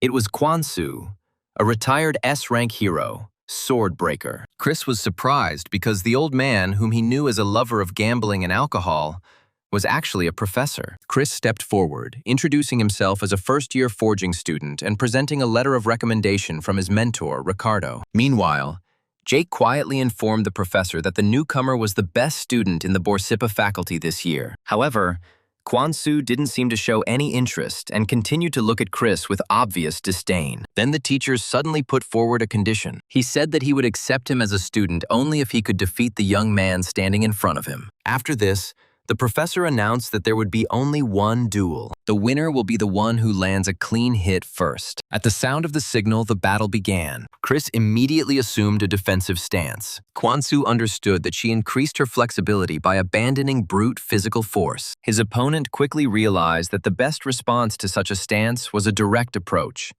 and so he immediately rushed forward. Kwon-soo noted with irritation that Chris's opponent had begun to apply psychological pressure even before the actual clash. Meanwhile, Jake was already approaching Chris at full speed. The young man tried to grab the hero to prevent him from striking. At that moment, Chris felt a tremendous power emanating from him. Jake was able to easily knock him onto his back and was already preparing to deliver a clean blow. However, he was surprised when Chris suddenly used the explosive ring skill. Energy immediately began to accumulate in the bracelet on his arm. He ended up knocking them both to the ground with crushing force. Thus, the fight ended with Chris's victory. Jake was still in shock, as just a moment ago he had been sure that victory was in his hands. But now, seeing the abrasion and drops of blood on his nose, he realized that he had lost. Chris, with a slight smile, said that he was a little faster. After a short pause, the defeated youth reflected on the attack that had just occurred. Kwon-soo then ordered everyone to come out, saying that he promised to train Jake if he won. However, Chris, with a sly smile, suggested that since he was the one who struck the blow, perhaps he should be the one to train. The hero realized what a scandal could break out if it became known that the best student, a Kharkov, had been defeated by a student from Borsippa. The professor agreed and decided that he was at least obliged to make a man out of that blockhead who could earn his own living. Hearing this, Jake was delighted, and the teacher said that he would set a time for training. The young man bowed deeply, expressing gratitude for the opportunity to study, but the professor indicated that he should leave. However, Chris remained where he was, after which Kwon-soo said that he wanted to discuss something special with him. The professor asked Chris to demonstrate the sword technique he supposedly used against Ricardo, and the hero immediately agreed. Chris assumed an attack stance. Then he suddenly rushed forward, delivering a quick blow. However, the professor blocked it without any difficulty, and noted that this technique relied entirely on the element of surprise. He then said that the idea itself was not bad, but the execution was extremely weak. Kwon-soo grabbed the sword and wondered what the point of a technique that becomes a burden to the user after the first use was. After this, he sternly reprimanded Chris, saying that if he had taught this to anyone else, he would not hesitate to break his limbs. However, the professor promised that he would form a body for him suitable for using this technique. Chris then took the opportunity to ask if his registration for the course had been confirmed, and the professor said it had. After a short pause, the hero bowed respectfully and asked permission to leave for the day. As Chris left the room, the professor muttered quietly, amazed at the young man's audacity. Outside, Jake was waiting for the hero, and Chris told him that Kwon-soo was very arrogant, despite the fact that he was only a teacher. However, Jake stopped Chris and said that he wanted to tell him something. He handed him an elegant black envelope sealed with wax, which turned out to be an invitation to a meeting of the nobility. Chris wondered if this was the invitation Erica had been about to give him. Jake explained that even though the meeting was full of arrogant people, it would be a good opportunity for him. Chris hesitated for a moment, but the young man stated that it was just a sign of gratitude for helping him enroll in the course. Chris eventually accepted the envelope, thanked him, and moved on, thinking about the specializations he had already applied to. He considered barrier construction and body control, and also considered the possibility of studying specialization at the Borsippa faculty. Lost in thought, Chris accidentally bumped into a girl with reddish-brown hair, who immediately apologized. However, her attention was drawn to the bracelet on his arm. The girl immediately asked if he had created it. Chris answered the question with a question, asking what would happen if it really was him. Then the girl, with a mysterious smile, offered to enchant his bracelet, and the hero immediately saw a message about establishing a connection with Leah Claudel. This girl was a genius, who would later become famous for creating a legendary weapon, raising its rank by 2 levels at once. Leah looked closely at Chris's bracelet, realizing that it was a rare item made from heavy ore. She muttered quietly about the possibility of adding more formulas, but then stopped herself, deciding that the bracelet was too valuable to risk it. While the girl was confused, Chris, who was calmly watching her, asked if the bracelet was bad. Then Leah enthusiastically explained that the problem wasn't the bracelet at all, but the excess of ideas that came to her mind when she looked at it. She was surprised at how well it worked with magic, and admitted that she couldn't even decide which formulas to use. Then Chris calmly said that it was not a problem. The girl was surprised by such an answer, after which the hero showed her another exactly the same bracelet. Chris added that these bracelets have a resonance effect, and this information caused a storm of delight in the girl. After this, Leah asked him seriously about his identity. In response, Chris introduced himself as a first-year student in the blacksmithing department. However, at that moment, their conversation was interrupted by a young man standing nearby. He turned to Chris, saying that they needed to talk, and asked him to step away for a while. Leah was unhappy that their conversation was interrupted, while Chris wondered if this young man was one of Erica's followers. Even though the stranger wanted to talk privately, Chris refused and insisted that he tell him everything right there. The guy then demanded that Chris apologize to Erica for tearing up the invitation she had given him in front of everyone. However, Chris calmly said that it was the girl who asked him to do this. The young man claimed that his words could have been true if not for the fact that Chris received another invitation from Myers. Then Chris asked if Erica had sent him. The young man denied this, claiming that he was acting of his own free will. Then Leah intervened, smiling sarcastically. She asked if there was anyone who didn't know that he was just the young master's watchdog. These words angered the young man.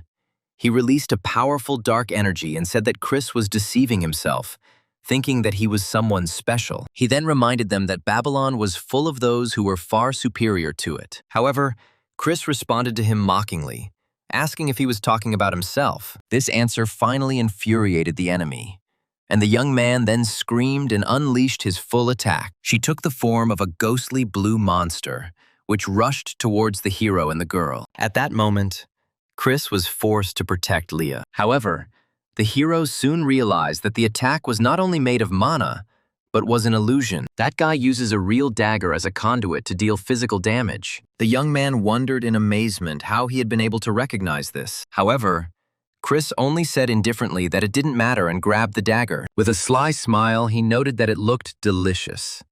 And at that moment, a window about the activation of gluttonous iron appeared in front of him. The young man shouted that the dagger was worth $1 million, while Chris remarked that the taste was enough to drive one crazy. Chris then counterattacked using the explosive ring technique. He rushed forward and delivered a powerful blow. With just one blow, he knocked his opponent to the ground. When the attacker's magic dissipated, Chris turned to Leah. He asked what activities she could recommend to him. The girl thought for a moment, after which she suggested that he enroll in classes at the magic faculty. Meanwhile, the guy was walking down the alley, staggering and not believing that the freshman could compete with him on equal terms at such a level. Suddenly, Erica appeared in front of him and asked him to show her the dagger. The young man was amazed by her appearance and wondered from what point she had been watching what was happening. He handed her the dagger in confusion. Looking at him, the girl said that he should not tell her brother about what happened, since she herself would notify the head of the family. Erica immediately noticed the anti-theft spell engraved on the dagger, which was expected for a guide weapon. However, she wondered if Chris had developed a counter skill based on Professor Robert's theory and her own magic. Meanwhile, Chris studied the set of daggers. He came to the conclusion that its efficiency in improving techniques was not inferior to S rank. Suddenly, a window appeared in front of him, informing him that a connection had been established with Erica Inoue, which surprised him. Chris realized that the girl had been watching him during his fight, but he didn't pay any attention to it, considering the daggers a worthy compensation. He noted that, despite their primitiveness, they can be useful when interacting with the thread of the Black Spirit. Chris, meanwhile, was bored listening to Charles. Although he expected a lot, in the end he had to listen to theories that he already knew by heart. Then the professor announced the beginning of the practical part of the lesson. He explained that even if the metal remains the same, its shape can change depending on the structure of the mana within it. It is precisely these applications of shape transformation that determine the diversity and capabilities of weapons. For this reason, The teacher emphasized the importance of the blacksmith understanding the hidden potential of the metal he works with. After that, he announced that on this day they would practice metal transformation using an iron alloy. The students were first tasked with manipulating the mana structure to create a rift and then returning it to its original state. Charles also warned that the alloy had been modified to be particularly sensitive to transformations. Chris concluded that the teacher was not completely opposed to the idea of magical treatment. And then it was announced that 10 minutes were allotted to complete the task. As soon as the signal sounded, the students began working. But most of them encountered serious difficulties. However, 2 students were still able to fulfill the professor's demands. Chris and Hans successfully completed the task almost simultaneously. After this, the professor announced that they were moving on to the next stage. There he will demonstrate the matrix as an example, and students will have to apply it on their own. Hans felt confident, believing that since their speed and skill were equal, he could win this time. The professor then showed an extremely complex matrix and asked to apply it in practice. The young man was able to shape the alloy according to the matrix shown. Hans looked extremely pleased with the result, considering it perfect in every respect. However, the teacher then addressed him by name and ordered him to return the alloy to its original state. Then the guy became confused. And then he suddenly discovered that the mana structure was completely damaged. The professor explained that the alloy was not capable of withstanding such a transformation, meaning that the processing method was incorrect. Hans followed his instructions literally, so he didn't understand what the problem was. Charles replied that he had failed to understand the true potential of the metal, something he had previously emphasized. The teacher went on to explain that if it is impossible to restore the altered matrix, then the mechanism is not transformed, but destroyed. It is this destruction that becomes an important variable affecting quality and productivity. Hans then wondered if Chris had noticed the trap, but he soon dismissed the thought, deciding that perhaps he had just been lucky. Suddenly, Chris easily returned his alloy to its original form. Soon, everyone saw a literally perfect result, which caused amazement among the students. They couldn't believe their eyes and wondered how he managed to do it. After the teacher declared that such a thing was impossible, he asked Chris to demonstrate the transformation again. The hero realized that he had deceived the professor and explained that this was only possible because the alloy had been specially modified for students. Then Charles realized that it was all due to the sensitive nature of the alloy. Now he felt very sorry that he himself had not noticed it. At that moment, the memory of Ken's, the greatest blacksmith in history who managed to pass through all the floors of the tower, returned to him. The transformation formula he created, the truth of iron, was considered a fundamental and extremely difficult task for all blacksmiths. Charles thought the formula was impossible to break and asked himself if he really believed the student was capable of such a thing. After the class ended, the teacher called Chris and asked if he had a minute. The boy answered, puzzled as to what was going on. Charles gave him a gift, thanking him for his help and for his decision to join Babylon. When the young man opened the box, inside he found crimson fire jade, a rare ore capable of smelting mixed metals. The professor explained that if he absorbed the essence of this stone, he would be able to permanently strengthen his crimson flame. Chris then thanked his mentor, confirming that this gift would be very useful for him. Charles then asked him if he wanted to sign up for his elective. The hero asked whether they were talking about studying the origins of weapons, surprising the teacher with his knowledge. Chris confirmed that he knew about it, muttering to himself that the course was one of the most well-funded in Babylon. However, Chris hesitated, remembering that before the regression he had not heard Charles's name, which meant that his fate had not turned out well. However, he realized that he was still facing a mentor who was attracting attention, and so he decided to enroll in the course. The teacher was surprised to hear that he had already signed up for several courses, but the hero downplayed this, explaining that there were only 4 of them. Then the professor extended his hand. Chris shook it, and at that very moment, a system window appeared in front of him, informing him that the connection had been extracted. He reached the first level of communication, and this allowed him to obtain a unique metal fragment, iron imbued with fire. Chris came to the conclusion that if it was possible to extract minerals from a human, then the human body could also be melted down and processed. He knew that the presence of several monotypes in the body caused a conflict that was deadly to the blacksmith's precision. This is why they usually work with only one attribute. But it was different. After he exhausted the mana that was suppressing the heat in his body became ready to absorb the essence of the crimson flame. Then the young man realized that as a blacksmith, he must create a magical circuit within his body, entirely dedicated to this flame. He eventually decided to remelt himself, and soon a notification appeared that his attribute mana had been strengthened, and the rank of his crimson flame had increased. In addition, he obtained a new S-rank skill, Divine Body Purification Magic, which refines the inner mana circles. As a result of this skill's effect, all of his stats increased significantly. Chris then remembered his past when someone had reproached him for giving up without even trying to use the materials available. The girl sarcastically asked how he even expected to succeed this way. This memory awakened determination in him, and the hero firmly decided that this time he would use everything he had. He promised himself not to leave any regrets, no matter who the person he was about to face was, a future ally or an enemy. Another day, already in the workshop, Khan announced that they had to complete the pieces they had worked on in previous classes. He also noted that what they create today will determine their level of academic performance in the first semester, and therefore urged everyone to try hard. The students responded enthusiastically and set to work. However, Chris felt his work was poor because his body could not keep up with his skills, causing many parts to come out crooked. Chris realized that he had no opportunity to relax or take matters superficially. Then the protagonist continued to deliver successive blows, and sparks flew around him and tongues of flame flared up. The young man then decided that this level of refinement was enough to fix it. However, he understood that he wouldn't have enough time for the rest of the weapons unless he made them at an intermediate level. Nevertheless, the hero came to the conclusion that bringing one weapon to perfect condition is much better than scattering efforts. And then he began to carefully draw the blade across the stone. But suddenly a familiar and frightening sound rang in his ears, the roar of waves, reminiscent of the collapse of the world. Chris knew that every time this mysterious sound occurred, it meant that he had created something great. Then he carefully examined the sword, which now emitted a special glow. Chris realized that the sharpness he had acquired was not temporary.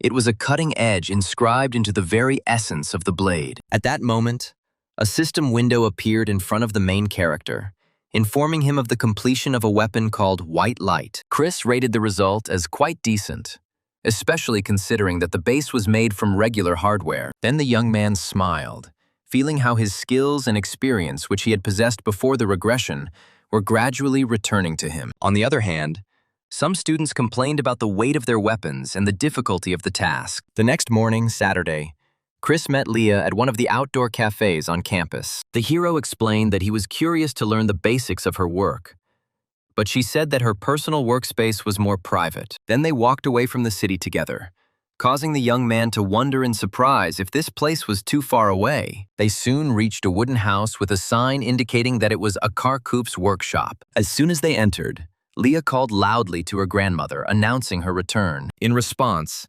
the elderly woman holding the frying pan turned around sharply and said that she was not deaf. Then the old woman looked closely at Chris and asked her granddaughter if he was really her boyfriend. Leah introduced him as the best student of the Borsippa faculty, and the old woman declared that Babylon had fallen into decay. She then introduced herself as Helena, and Chris responded with a polite greeting and said that he was a first-year student in the forging department. Then Helena ordered her granddaughter not to waste time and start working, because due to the new students, they had a lot of work to do this week. Then the elderly woman said she was glad to see them and pointed towards the workshop. Chris noticed the quality of the tools and concluded that this woman's skills were much higher than he expected. He then wondered why she was running a hardware store in such a secluded place. Leah then drew his attention to the makeup palette and explained that the colored powders in it were made from crushed mana stones. Chris looked at the palette, remembering that the standard was usually limited to 8 colors, whereas she used a much wider range. He clarified whether he understood correctly that her task was to restore damaged magical formulas with the help of these powders. Leah confirmed that this was the case,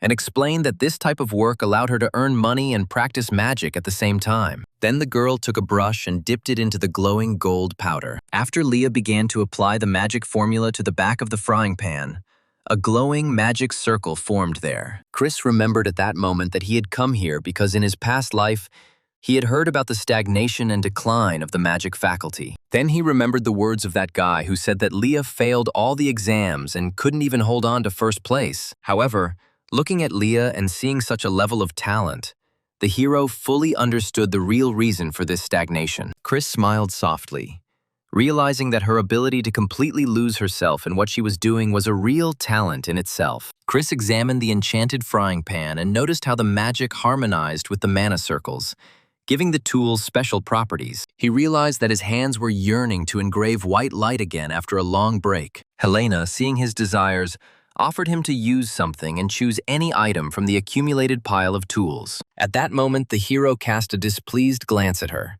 wondering if she was trying to take advantage of him. However, his attention was soon drawn to a specialized and high-quality sharpening stone. Then the hero smiled, deciding that having a tool of such a level was worth trying. Helena watched him with interest, wondering why he had chosen this particular subject. Meanwhile, Chris carefully examined the knife and noticed that it was made by a true master who was well-versed in working with blades. After this, the young man set to work, believing that the knife's creator would be able to use it brilliantly, even if it were sharpened to the limit. Chris then began sharpening the blade with quick, smooth movements. Much to Helena's amazement, she wondered in shock if this guy was really just a freshman who had entered the academy this year. At that moment, Leah screamed joyfully and raised the frying pan up, saying that she had finished the job. However, she noticed her grandmother and asked when she arrived, to which Helena sarcastically said that she herself did not know. The girl then scolded Helena, saying that she tried to find mistakes in the students, but in the end, she got a lesson herself. However, Grandma flicked Leah on the forehead so quickly that her glasses flew off and demanded that she shut up. She then turned to Chris and asked if he had finished his work. The protagonist, with a confident smile, replied that he had done everything possible and promised to show an even better result in the future. Then the old woman sighed heavily and said that they should leave. Leah began to grumble about her grandmother's bad mood and walked Chris outside. Meanwhile, Helena was left alone and looked thoughtfully at the knife he had left on the table. At that moment, a man in a pinstripe suit burst into the workshop, calling out to her and asking if she was busy forging. Helena gave him a sharp look and demanded that he speak more quietly. Then the man apologized and explained that he had a lot of orders accumulated. He ignored her reproaches and told her not to interfere in other people's hobbies. Then he took a knife from the table. As soon as the man looked at the blade, his expression changed, and he asked Helena if she had gotten drunk and sharpened it. The woman denied it. And then the man suggested that one of her assistants had done it, given their noticeable increase in skill. However, Helena surprised him by telling him that it was a freshman who did it. And these words shocked the man. Then the elderly woman seriously confirmed that she was talking about a student who had entered the academy this year. At the same time, she herself, deep down, was pondering the true identity of this mysterious young man. Meanwhile, Chris and Leah were walking together outside, and the girl told them that Helena had previously been a professor in the forging department. However, she resigned 5 years ago and opened a store, and many faculty members have left the department over the past decade. Chris came to the conclusion that in the future, the forging department would become the weakest in Babylon, which meant he couldn't ignore it. At this point, Leah asked for his assessment of her enchantment, and Chris praised her for having a solid foundation free of errors. The girl laughed sheepishly, but the hero unexpectedly pointed out directly that her thinking was narrow and limited. The young man explained that she had thought of a more effective way to perform magic, but had not decided to use it. Chris said that ignorance can be removed by education, but the real problem is having knowledge without applying it. He also confirmed that the creator's imagination is his main weapon and talent, and that she suppresses this talent within herself. Leah bitterly recalled her past failures and justified herself by admitting that she understood this. Meanwhile, Chris took out his tool and began to explain his idea in practice, saying that she should concentrate carefully. If we imagine the task as the need to place a stone underwater, then forging consists of creating this stone and placing it. At the same time, the role of magic is to carve the image of this stone so that it appears above the surface of the water. He then demonstrated this in practice, and this spectacle caused Leah great amazement and admiration. Chris explained to Leah that the real enhancement was not given to the weapon's appearance, but was embedded deep within its internal structure. The hero then added that if one layer is not enough, magic can be divided into several layers. The next moment, the young man threw the knife forward with a sharp movement, and it pierced the air, creating a shockwave. The blade pierced the tree trunk, and a white, cutting flash of energy erupted from it after the crimson ring. Chris noted to himself that what he had demonstrated could not be called full-fledged magic, but it was quite sufficient. Leah was lost in thought, and the hero was finally convinced that geniuses always find a way to develop even in moments of doubt. Suddenly, the girl broke the silence and demanded that he lend her the knife. She began to shake him, begging and promising that she would reforge him properly and return him back. Yielding to her persistence, Chris calmly handed her a whole set of knives, saying that she could have them all. Then Leah literally jumped with joy, expressing gratitude and even declaring that she adored Chris. At that moment, a system window appeared in front of Chris, informing him that the first-level connection with Leah Claudel had been extracted. The hero only smiled to himself, amazed by her youthful energy, overflowing with vitality. Later, in the arena stands, Chris waited for the event to begin, thinking that today would finally be his meeting with one of the three dogs. At that moment, his thoughts were interrupted by Erica, who was standing right behind him, and the hero then asked what she was doing. The girl, with a completely emotionless expression on her face, said that she was following him, and Chris asked if she would leave if he asked her to. She immediately agreed, but added that in that case, she would simply observe him from a close distance. Eventually, the protagonist relented and invited her to go inside together, while the system displayed the materials he had received through connections. The first was a four-pointed stone obtained from Erica, capable of correcting the damaged internal structure of mana. The second was a composite burst from Leah, which enhanced the potential of mixed materials to the limit. Meanwhile, the presenter welcomed the new students and announced that a classification battle would take place today. She introduced herself as Renee, the youngest professor in the martial arts department. She then began introducing the participants, announcing the entrance of the arena champion, a fourth-year student and representative of the Myers family. She held the top spot for 3 years in a row and was described as the ideal A-rank hero. To thunderous applause from the audience, Aria Myers, known as the Saint of the Sword and the Conqueror of the Tower of Heroes, entered the arena. Chris and Erica watched the proceedings among the cheering crowd as the host announced the first contender. He turned out to be the best third-year student of the Spear Combat Department, occupying 10th place and the heir to the spear's smoldering flame wheel. Chris smiled slightly as he saw the young man enter the arena. That man was none other than Mad Dog Sam. The fight broke out instantly, Sam unleashing a series of powerful and consistent attacks on Arya with his flaming spear. However, the champion blocked his blows flawlessly. As a result, the young man was forced to retreat. Sam gritted his teeth against the pressure and frustration. Arya, however, remained calm and confident. She used a circular protective aura to easily reflect his fiery attacks. Chris watched the fight, noticing that Sam's performance level was not up to par, even considering his age. He wondered in his heart whether this heir to a great technology had been deprived of proper support and guidance. The hero carefully analyzed the details of the battle and came to the conclusion that Sam's style had many annoying flaws. However, the most obvious and serious problem was the weapon he held in his hands. The duel ended with Arya putting her sword to his neck. Deciding that there was no point in fighting any further, Sam admitted his defeat. The girl stood proudly and was declared the winner. The arena erupted in applause, after which host Renee announced that she intended to conduct interviews with the participants. However, Sam had already left the arena early due to special circumstances. Arya then laughed, saying that even for her, it would be difficult to fight a 9th-rank fighter right away. The presenter then suggested replacing the interview with a question-and-answer session, which drew cheers from the crowd. The protagonist noticed the young man's gloomy mood, so he stood up, deciding to leave. Erica asked if he was going to leave the arena without watching the whole thing, to which he replied that he didn't like such events. Chris walked down the stands, silently calling Arya annoying. Erica didn't understand the reasons for his irritation,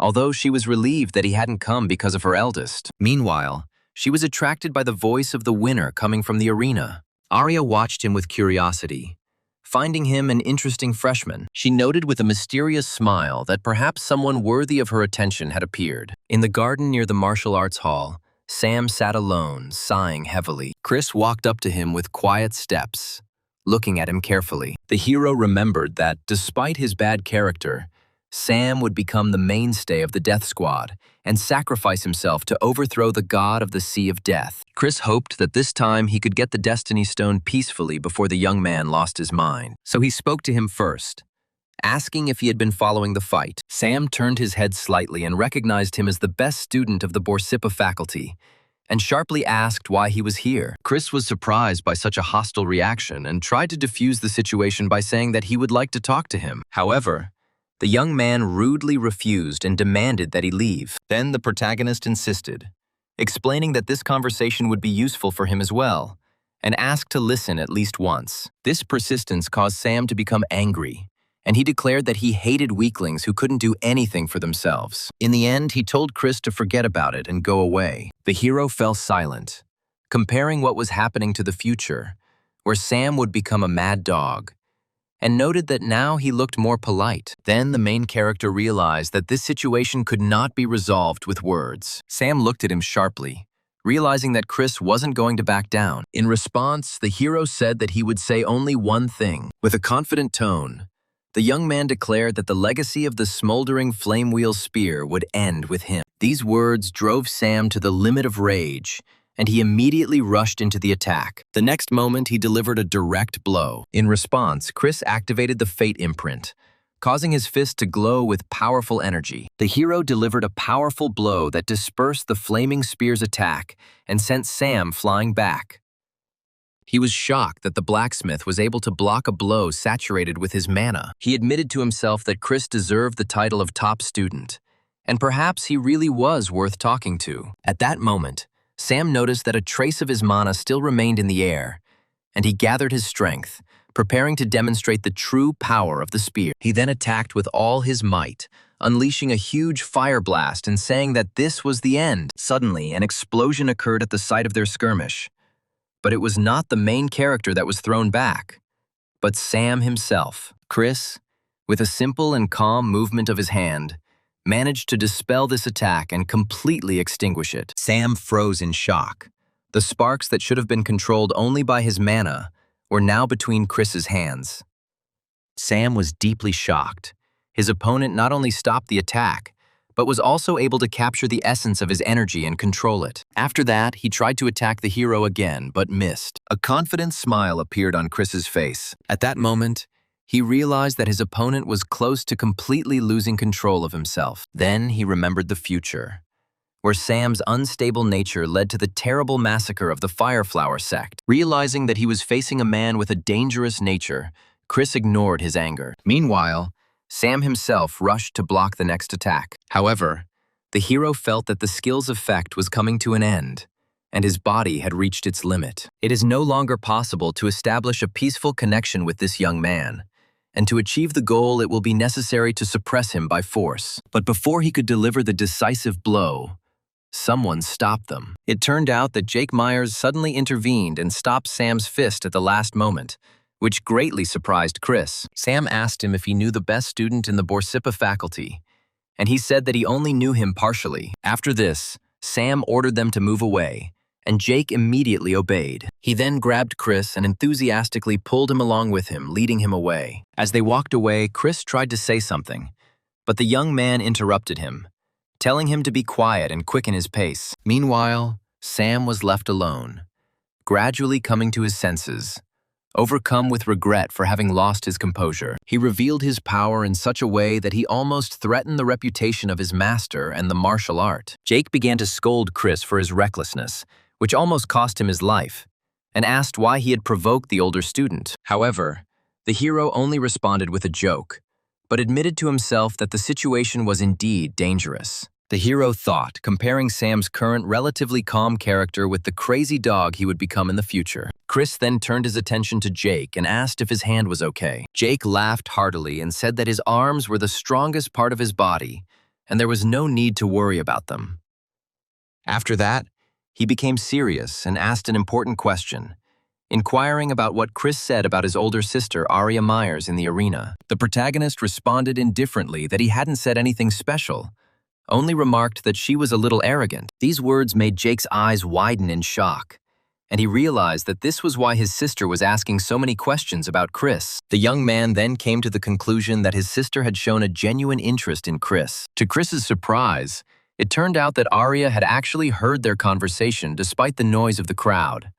But Chris only smiled. Arya's interest was exactly what he was looking for, because he knew that Sam's main obsession was winning over her. Jake warned his friend against taking this lightly, noting that he didn't know his sister well. In response, the hero described her as a person of narrow thinking and prone to intrigue. However, the blonde softened his words, admitting that he might have exaggerated a little. This made Jake wonder about the real reason why Chris disliked his sister so much. Chris's memory turned to Arya Myers, the Saint of the Sword. The hero knew that in reality her famous sword was nothing special. Suddenly, Arya disappeared without warning, and in her place appeared a demonic blade created from the remains of a demon god. After this, Arya turned into a dark being, embodying the god of destruction. Chris concluded his thoughts with an enigmatic smile and noted that it was clear from her face that she was troubled. Then the main character said goodbye to Jake. The guy remained standing there, confusedly trying to comprehend what had happened. Suddenly, he received a message from his sister Arya,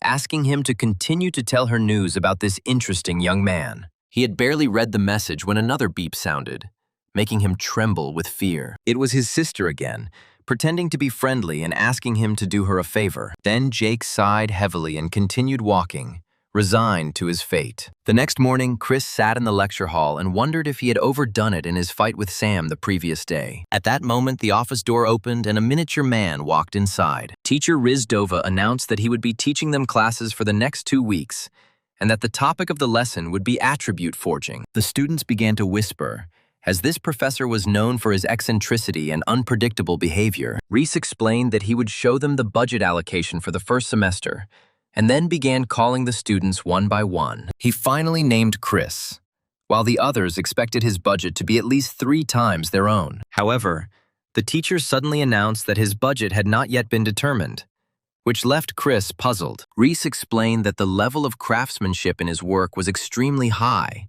which is why it was chosen to be displayed at auction. Then the protagonist thought that this could be part of Vice Dean Michael's plan against him. However, he soon calmed down, deciding that Professor Charles would have stopped it if there had been a real problem. Reese then announced that the topic of the class was residual mana, and reported that one of the students had volunteered to help with the explanation. After this, he invited his assistant to come in, and everyone was surprised when Sam, a third-year student of the spearfighting department, entered the classroom. The students were amazed that he would help them in their class, but Reese pointed out that they should show the same interest in their studies. After a brief introduction, he asked us to focus on the basic concepts before moving on to practice. The teacher then began his explanation, clarifying that the residual mana when creating a weapon manifests itself in 2 main forms. The first type is standard cumulative, and the second, autonomous, either generates mana itself or absorbs it from the environment. Each type has its own advantages and disadvantages, but the standalone version is the most difficult to create, so he advised the students to focus on the accumulative type for now, and then asked the assistant to speak.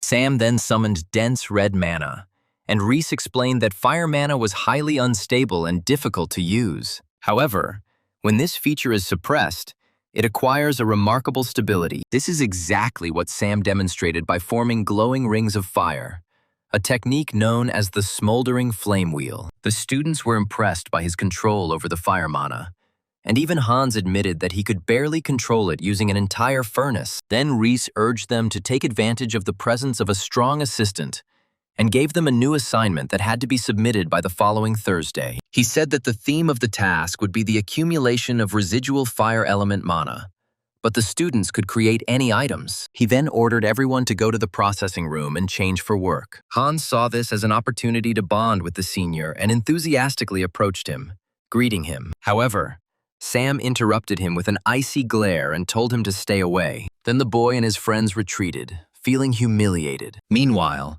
Sam watched Chris as he headed towards the exit. He called out his name, clearly intending to speak privately. He stopped him and asked him sharply what he knew about him. Chris began his explanation by pointing out that the level of mastery of the residual fire spear technique was determined by the number of fire wheels. The hero added that Sam controlled 3 wheels with ease, but if he had put in all his effort, he could have held 6 at the same time. Hearing this, the young man hurried after him and demanded an explanation. However, Chris suddenly noted that Sam had already reached the 7-wheel level, and these words shocked the young man. Chris added that Sam suddenly lost the ability to control this number of wheels and hid it even from his great mentor. He explained that he had a certain talent in working with fire and was therefore able to notice a flaw in the boy's style when he used flames. He said that Sam was misusing his hidden potential, allowing it to leak away and dissipate. The young man then asked Chris with anticipation if he knew the cause of this problem. The hero confirmed this, continuing to walk forward,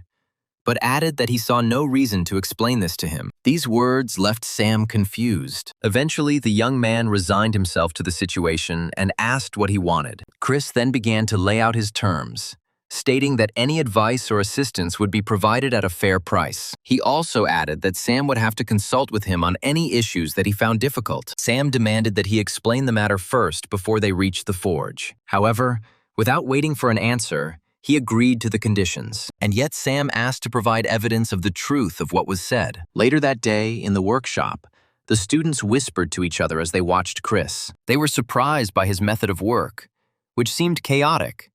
He threw materials straight into the furnace without thinking, without paying attention to proportions. The main character mixed fire ore and dark ore in a ratio of 7:3. The others were puzzled as to how the best student could act so unprofessionally, as such an approach would dissipate the mana. However, Chris, with full concentration, began to heat the mixture until elemental mana began to emerge from it. He then used an advanced technique, simultaneously manipulating flames and mana, causing the material to absorb elemental energy. This technique was known as thermal substitution. Reese watched the scene with admiration, realizing that this was the reason Chris's work had been accepted into the auction.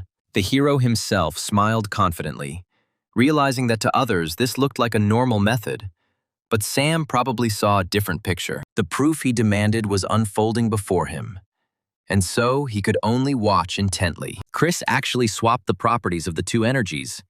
He kept the fiery mana inside and brought the dark mana directed inward, out. As a result, the opposing energies balanced each other, forming a perfect closed circle of harmony. At this point, Sam realized the truth.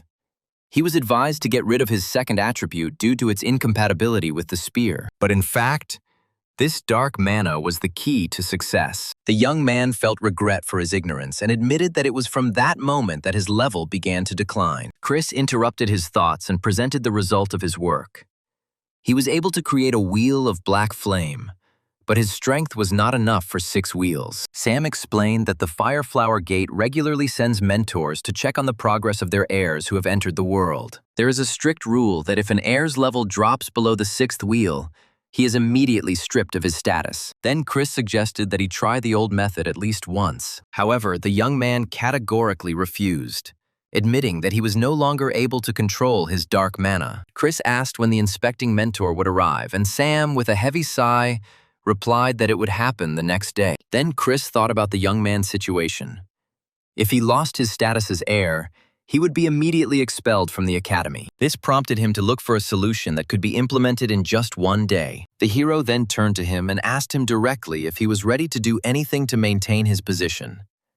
Sam answered confidently that he was ready. After this, Chris smiled with relief, and a system window appeared in front of him, informing him that the unique stone had been extracted from Sam. With a confident smile, the protagonist handed the stone to Sam and announced that the first step of their plan would be to modify his weapon. Later, the young man revealed that this was the personal training room of the enrollment faculty, and that only the top 100 students could use it. However, Chris abruptly interrupted him, telling him to stop bragging.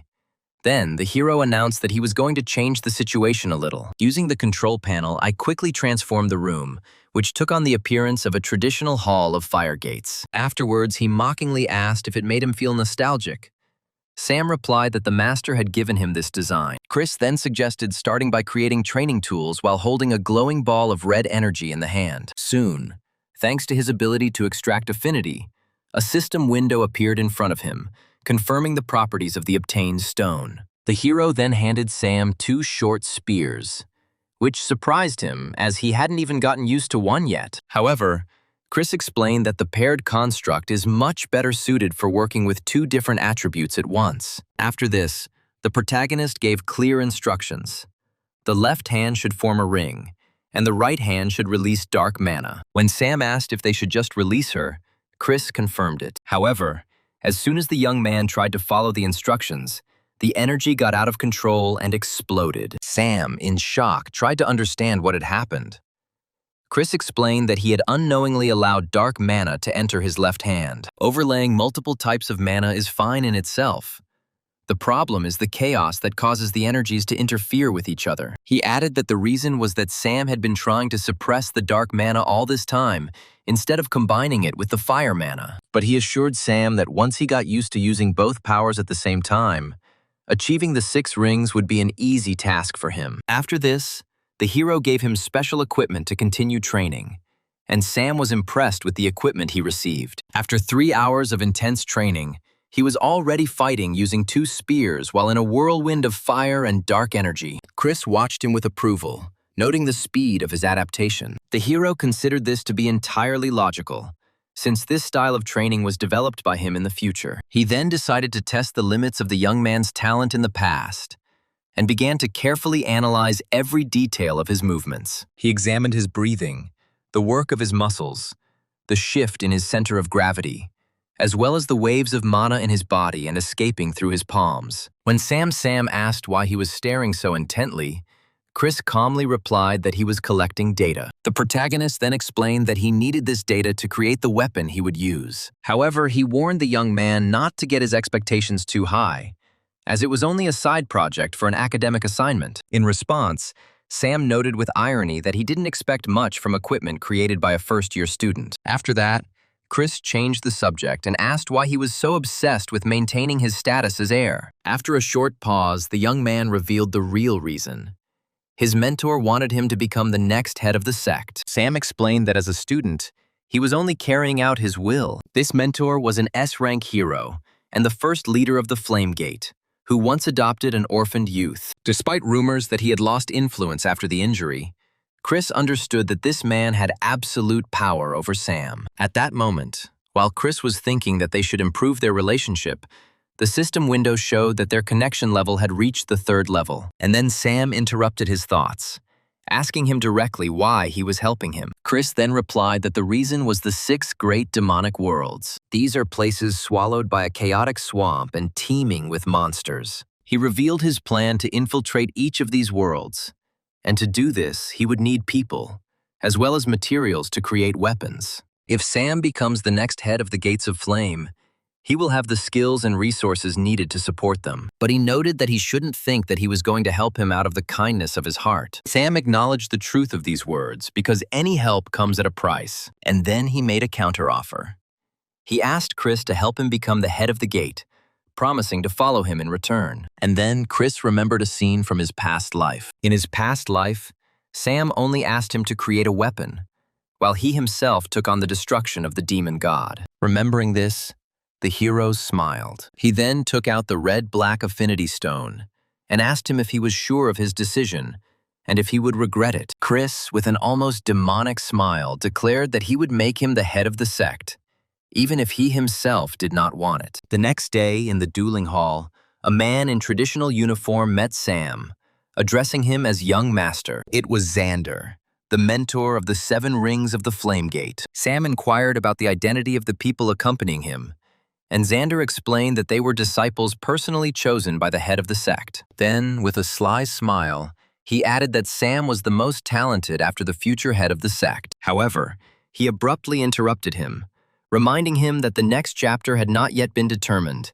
and demanded that he watch his words. Xander then apologized, citing a slip of the tongue, and offered to begin assessing his abilities. The young man refused, after which he confidently stated that he intended to apply for promotion to the level of the 7 rings. These words shocked the mentor, who privately doubted how someone who only knew training could dare to claim the post of head. Xander remembered the man's instructions, who told him to deal with Sam if he was summoned to the level of the 7 rings, and promised to settle everything. The mentor reminded that the duel with the instructor begins precisely at the level of the 7 rings, but Sam said that he talks too much. These words angered Xander, who ordered his spear to be brought and announced that the test would be conducted in a duel. Such a duel was a direct clash of strength, where the one whose ring of fire was stronger would win. After the start of the fight was announced, Sam took an offensive stance. The mentor mocked his double spears, calling this style primitive. Xander chided him,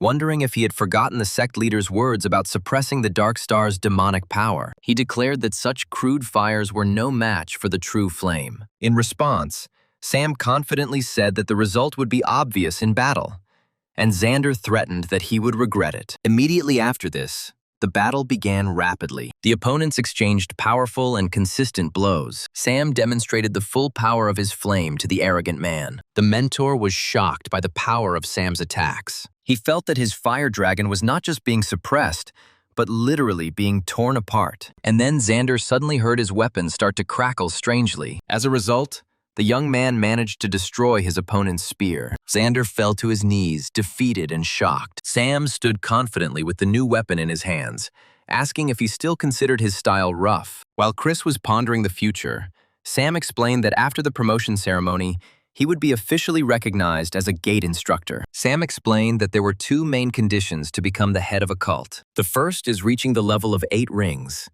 and the second is receiving the approval and support of the majority of the sect's mentors. Sam confidently stated that he could reach the level of the 8 rings and win the approval of the mentors through duels. However, he noted that future battles would no longer be simple duels of strength like today's, and therefore would not be so easy. Then Chris, with a sly smile, reminded him that he should think about how he was going to pay for his help. Sam asked for clarification on what exactly was required, promising to provide everything, be it money or materials, within reasonable limits. However, the young man unexpectedly added that he had one more request, surprising Chris with his persistence. Sam looked at the weapon in his hands, acknowledged its quality, but noted that it was only a temporarily borrowed copy. He wondered what kind of legendary spear Chris would create next, even if this weapon was only made in a few hours. With a chuckle, Sam pointed the spear at Chris's back as he walked away, saying that next time he would receive a more practical weapon. The story then shifts to a crowded auction room where spectators gathered to await the start of the event. Soon the host came on stage and announced the start of a regular auction dedicated to the works of second-year students of the forging department. Chris was in the audience, dressed according to Charles's advice on the importance of appearance,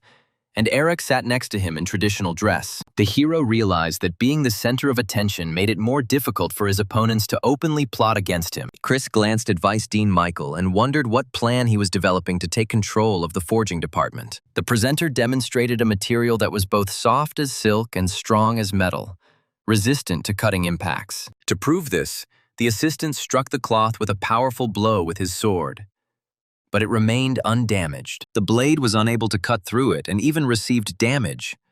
Moreover, the sword itself was destroyed by the force of the blow. The presenter explained that this method identifies swords whose creators sacrificed strength for increased cutting ability. After this, the first sword, the work of student Joseph, was presented. Chris watched the proceedings with interest, noting that such a rigorous check indicated serious preparation. He explained that the white tiger's properties are often misinterpreted as if its body were a strong shield, but in reality, it is more complex.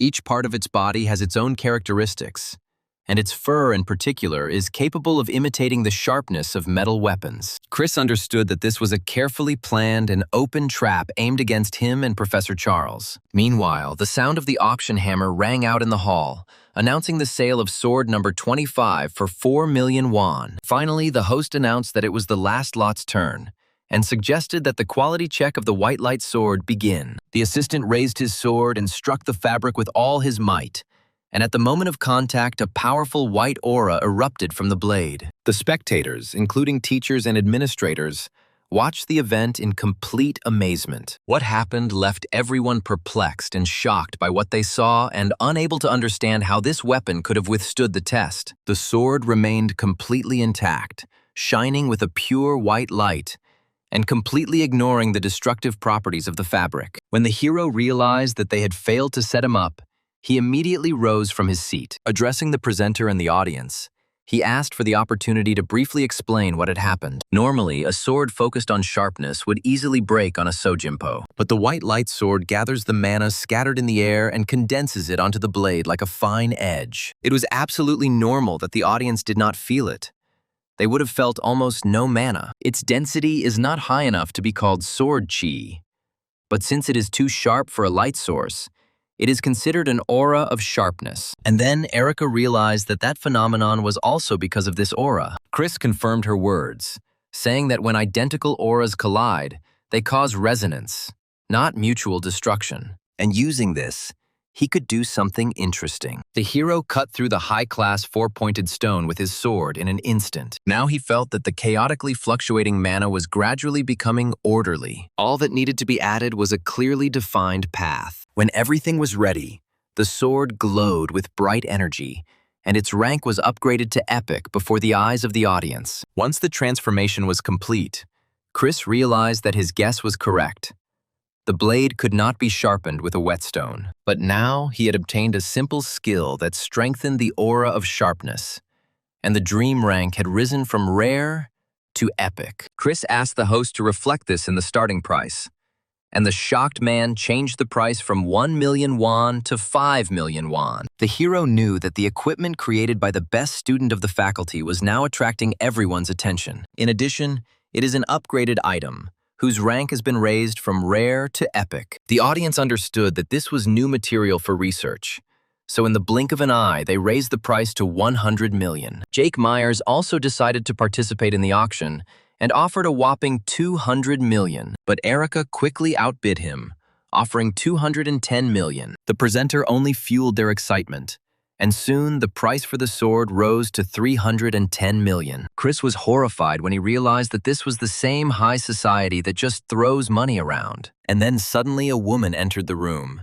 interrupting all the proposals at once, since she herself was ready to give 600 million. Jake realized with horror that he had failed to fulfill his sister's request to buy back the weapon at any cost. As it turned out, that woman was Dean Rebecca herself, who showed up like a whale at a shrimp fight. Both Jake and Erica were devastated because they couldn't beat that price. The presenter also froze in horror upon hearing such a huge sum. But in the end, he announced that the white light sword had been sold to Rebecca for 600 million. Professor Charles was more than pleased with this outcome of events. Soon, the hero went to the dean's office, where he checked his bank account, which had already been replenished with 600 million. He happily confirmed to Rebecca that the entire amount had arrived on his card. Chris then asked how she planned to use the sword, and the girl said that she planned to go into a dangerous area and test it. She explained that she felt sorry to use such an object simply for training. Chris said he would like to try it out and asked if she had chosen a location,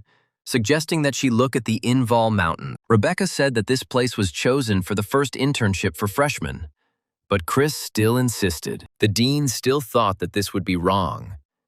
But then Chris offered to make any weapon for her in return. Without wasting a second, Rebecca grabbed the calendar, already preparing to set a convenient date for the hero. They eventually agreed to meet next week, but Chris knew it was really just an excuse. He thought of the conqueror of the peaks, Jürgen Kruger, chairman of the board of the leading plague corporation and the most powerful necromancer.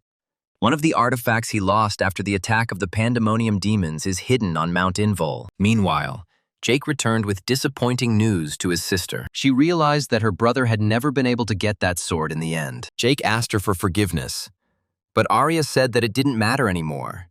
They needed to think about what to do next. She remembered that she and Chris attended the same classes, Professor Kwan Su's body control course. Arya asked to find a moment and ask Chris, and if he decides this matter, then she will talk to her father about the inheritance ceremony. However, she mentioned that at this rate, Jake would soon be displaced from his position as the top graduate. Arya was sure that her brother himself was well aware of this. She was about to continue, but Jake interrupted her and said that he understood everything. Whatever method he had to use, he promised that he would definitely get the sword from Chris. Arya laughed in response and told him that he shouldn't interrupt his Nuno when she was speaking, and the guy quickly apologized. Then the girl, smiling, asked to bring her this sword. She stressed that she must get it at any cost. Arya thought back to that incident in the arena when Chris said she irritated him. It seemed strange to her that this guy could achieve the point where she felt irritation towards him. The next day, Chris presented his latest project to Rhys Dove, finally completing the 2 spears. He showed off the Crimson Spear and the Black 10 Spear, which turned out to be high-class weapons with impressive quality. Rhys Dawa was genuinely impressed by the craftsmanship and the internal mana formulas. He then explained that the spears were designed to repel mana. Thus, they will be able to warn the owner about incorrect use techniques. After this, Rhys nodded approvingly, noting that it was the perfect training tool for any spearman. He gave Chris an A and officially exempted him from compulsory class attendance. The surrounding students whispered in amazement, agreeing among themselves that the main character could practically be graduating right now. Chris bowed respectfully and turned to leave, and Rhys Dova told him to keep both spears for himself. The hero then walked through the courtyard with his spears on his back and headed towards the old man Kwansu's lesson. Meanwhile, in the training room, Jake Myers was already warming up and getting ready for his own workout. The guy was surprised to see Chris arrive so early and asked if he had a class at the moment. The hero then decided to leave if the hero needed space. But Jake was actually just looking for an opportunity to start a conversation. He tried to ask for a favor, but Chris's cold expression made it clear what the answer would be. The protagonist immediately refused without even allowing Jake to explain what his request was. Chris then pointed out that it was actually his sister Arya who wanted the weapon. The hero understood perfectly well that a mediocre weapon would only make a legendary heroine like Arya lose interest in him. Realizing that words hadn't achieved anything, Jake reached into his bag, deciding to use another method of persuasion. He took out the Black Flame Hammer, a heroic rank artifact.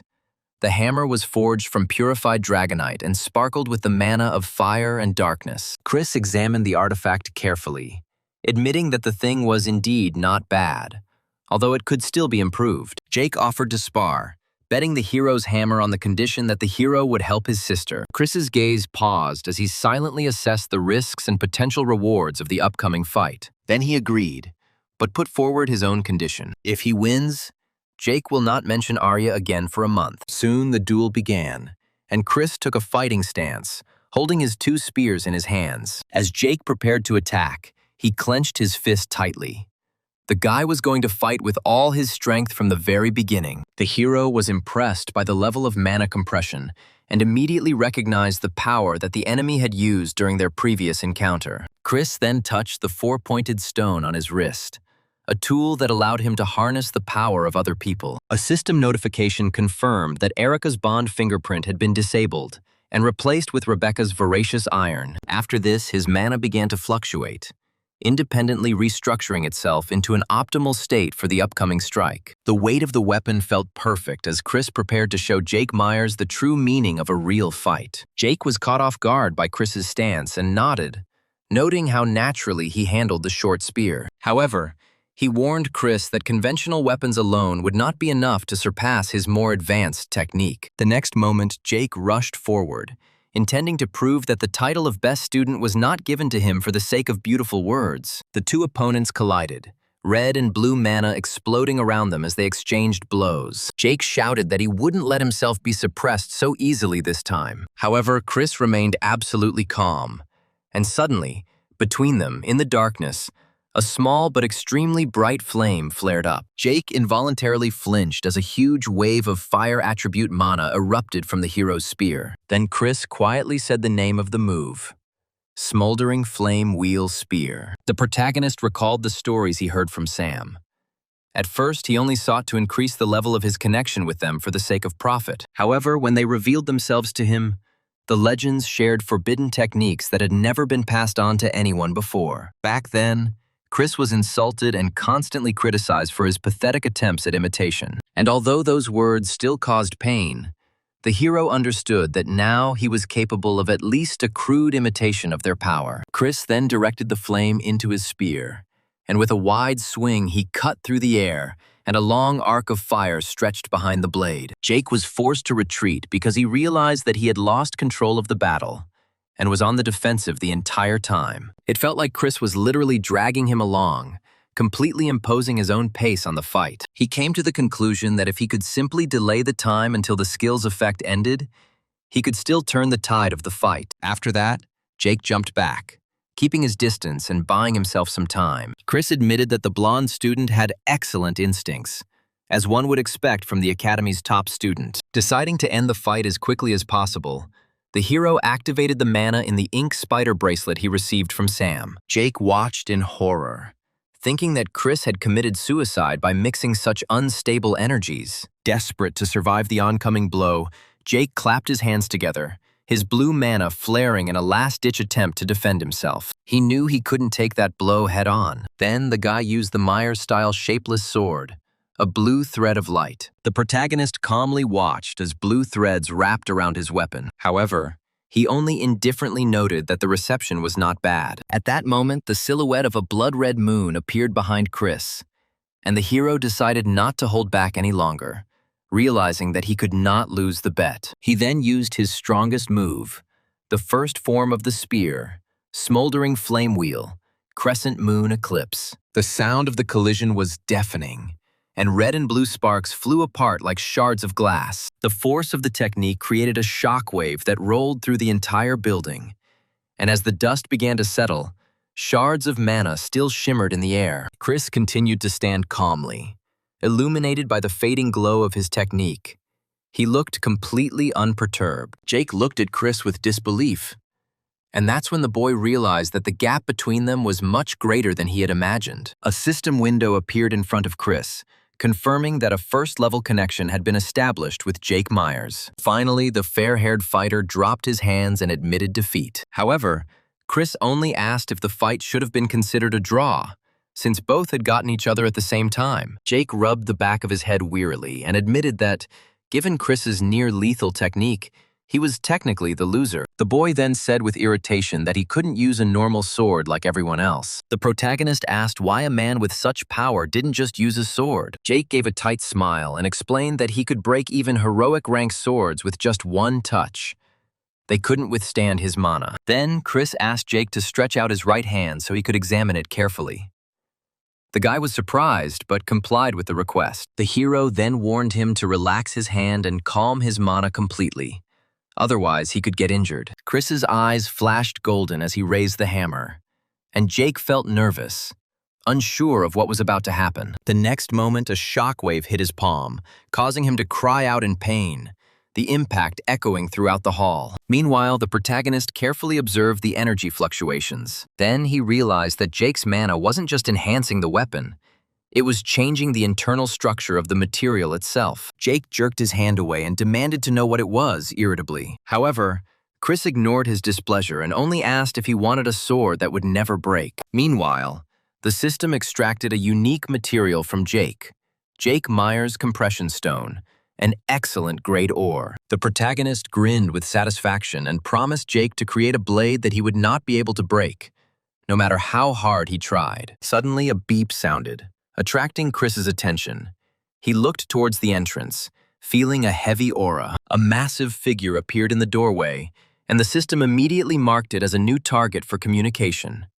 Professor Quan Su. Quan Su looked at Chris and told Jake to step outside for a moment as he wanted to talk to the freshman alone. The guy immediately left the room. The doors slammed shut, leaving the hero alone with the teacher. The professor immediately noted that it was strange to be both an outstanding blacksmith and a first-class spearman. Quan Su asked him who he really was. He then crossed his arms and warned Chris to answer carefully, to avoid any misunderstandings. However, the protagonist remained calm. He realized that the suspicions arose because of his overly perfect fighting stance. To hide the truth, Chris took out the crystal and explained that it was just a simple technique that allowed him to copy the movements of others. The hero then explained that he forced the muscles to rebuild themselves, repeating the body of the chosen target. When the aura disappeared, Chris returned to his normal state, showing that the effect was temporary. Quan Su looked at him in surprise and asked if there were any limitations to this ability. Chris lied, saying that copying required observing the target for a long time, and that the ability itself put a lot of strain on the body. Kvasnu then admitted that he had overreacted because of a demon with a similar ability, Doppelganger, one of the 10 evils of pandemonium. Considered a master of disguise, he wreaked havoc everywhere, copying the martial arts of his opponents and using them against them. It was he who caused the destruction of the legacy of many legendary heroes. It was obvious that the professor felt a deep personal hatred for this creature. Chris realized that it was this shared hatred of demons that allowed their bond to form so quickly. The hero wondered whether the professor really believed him,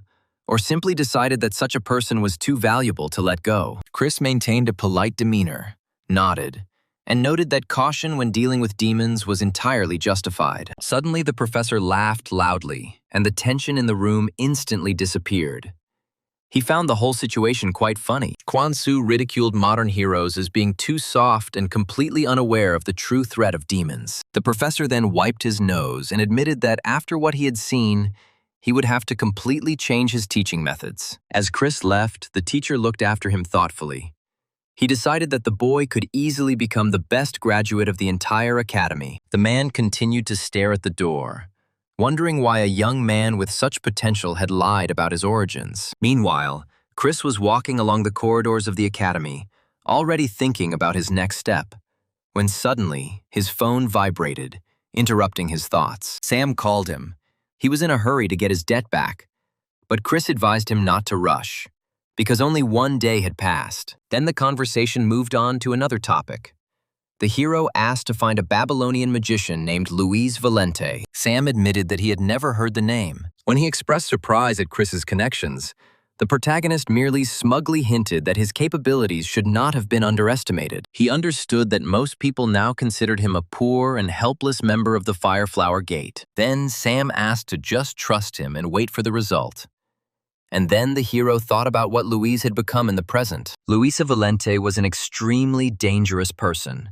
She did not enjoy the fame of others, but she resembled a time bomb. Chris knew that her difficult character was the result of a tragic injury, so he needed to meet her at the right time. To his surprise, the information came almost immediately, and the protagonist noted how quickly the search was completed. Louise was the second-best student in the Faculty of Elements. She was considered one of the most promising cadets until her career was cut short. 6 months ago, during a sparring session, her magic wand suddenly exploded. The explosion permanently destroyed her mana channels, causing her to lose the ability to cast spells. Chris stopped in the hallway, realizing he had lost the moment.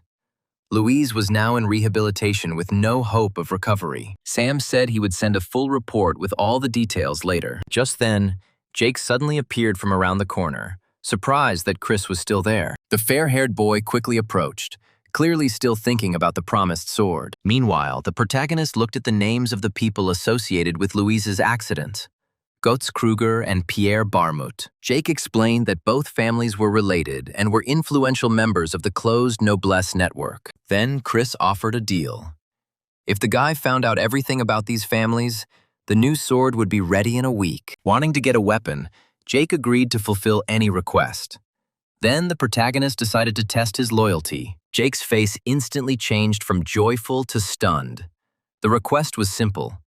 Chris wanted his arm broken. The hero calmly extended his limb and asked for a clean fracture. Meanwhile, the action moved to the Aska Central Hospital, one of the best places for specialized treatment. Inside, a group of doctors watched the latest experiment with open skepticism. Luisa Valente took a deep breath, trying to calm herself before trying again. This was already her 159th attempt. Once known as the Wild Dog, she was now a patient, trying unsuccessfully to cast a simple spell. She gathered mana to create a lava bullet, and flames swirled around it as Louise tried to surpass her own limit. However, the spell immediately broke, and a sharp pain pierced his neck. The girl collapsed to the floor, gasping for breath as the mana rushed back down the wrong path. The system confirmed the reverse flow of mana, and doctors immediately began the procedure of freezing it to prevent Luisa's body from collapsing. At that moment, the girl again saw before her eyes the day of that disaster that destroyed her life. The professor observed another failure and ordered the team to sedate the patient, ending the test. Louise struggled towards him and desperately asked him to give her a short break so she could try again. However, the doctor said that it was all over for the day and she had to stop. Then the professor demoted her to the level of a novice mage and cut her training time short. And then Louise's world collapsed. She tried to follow him, but her body no longer obeyed. Medical staff had to restrain the girl by force as she desperately begged for another chance. The professor didn't even turn around, only ordering that a tranquilizer be administered before she started using up her mana again. However, Louise still managed to break free and continued screaming, saying that she could still cope. But at that moment, a syringe with a tranquilizer flew into her neck. Her vision gradually blurred, and everything around plunged into darkness. Later, the girl woke up to bright sunlight pouring through the window of the hospital room. Louise stared at the ceiling, not a drop of hope left in her eyes. For a while, the girl simply lay there, mentally scolding herself for her own pathetic nature. She realized that she had ruined everything by throwing a tantrum and losing her composure in front of the professor. Louise sat up, realizing she would have to find another way to restore her mana if these experiments were a dead end. Then she went out into the corridor, deciding to take a little walk to clear her head. However, the girl did not look around at all and suddenly crashed into someone. Clutching her nose, she was already starting to lose her temper. It turned out that she had collided with Chris, and the hero simply stood there and looked at her with a heavy gaze. For a moment, Chris was overwhelmed by the memory of the monstrous explosion and the alarming air raid siren. He remembered the thick smoke and the coughing of people rushing around in complete chaos. Then the main character was truly sure that his life had come to an end. Through the veil of smoke, he saw someone running away, accompanied by the incessant wail of sirens. A masked figure stood motionless in the midst of the destruction, and Chris knew full well that this man was extremely dangerous. Then the unknown person jumped into the air and disappeared without a trace, as if she had never been there. The hero immediately realized that this woman possessed at least A-class strength, since she could do something like this. She could walk on air. But what was even more frightening was that she landed right next to him. After this, the stranger literally burned him with her gaze and demanded to know what he was looking at. Now, Chris saw that the same dangerous woman was indeed standing right in front of him, although she was now dressed in a hospital gown. Louise immediately began screaming, demanding that he apologize. But the hero did not even flinch, continuing to silently look at her. Suddenly, Louise felt like she had strained herself too much while she was screaming.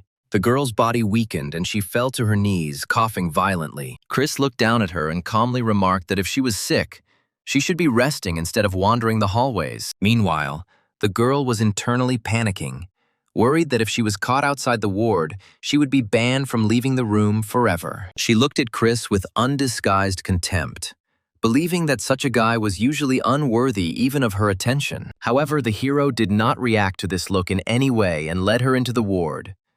Then he stopped and asked if she needed help. Then Chris pointed to the nightstand and said that there was a black case in the top drawer. Louise took out a small box, examining it with suspicion and desperate hope for some relief. Chris told her to just take advantage of it so he could leave. But the girl demanded that he stop sticking his nose into something that wasn't his business. After this, Louise took a deep breath through the inhaler and exhaled slowly, waiting for the medicine to take effect. Chris watched her every move carefully. Finally, he asked why she was hurting herself if she was supposed to be recovering. The girl was completely stunned by this question.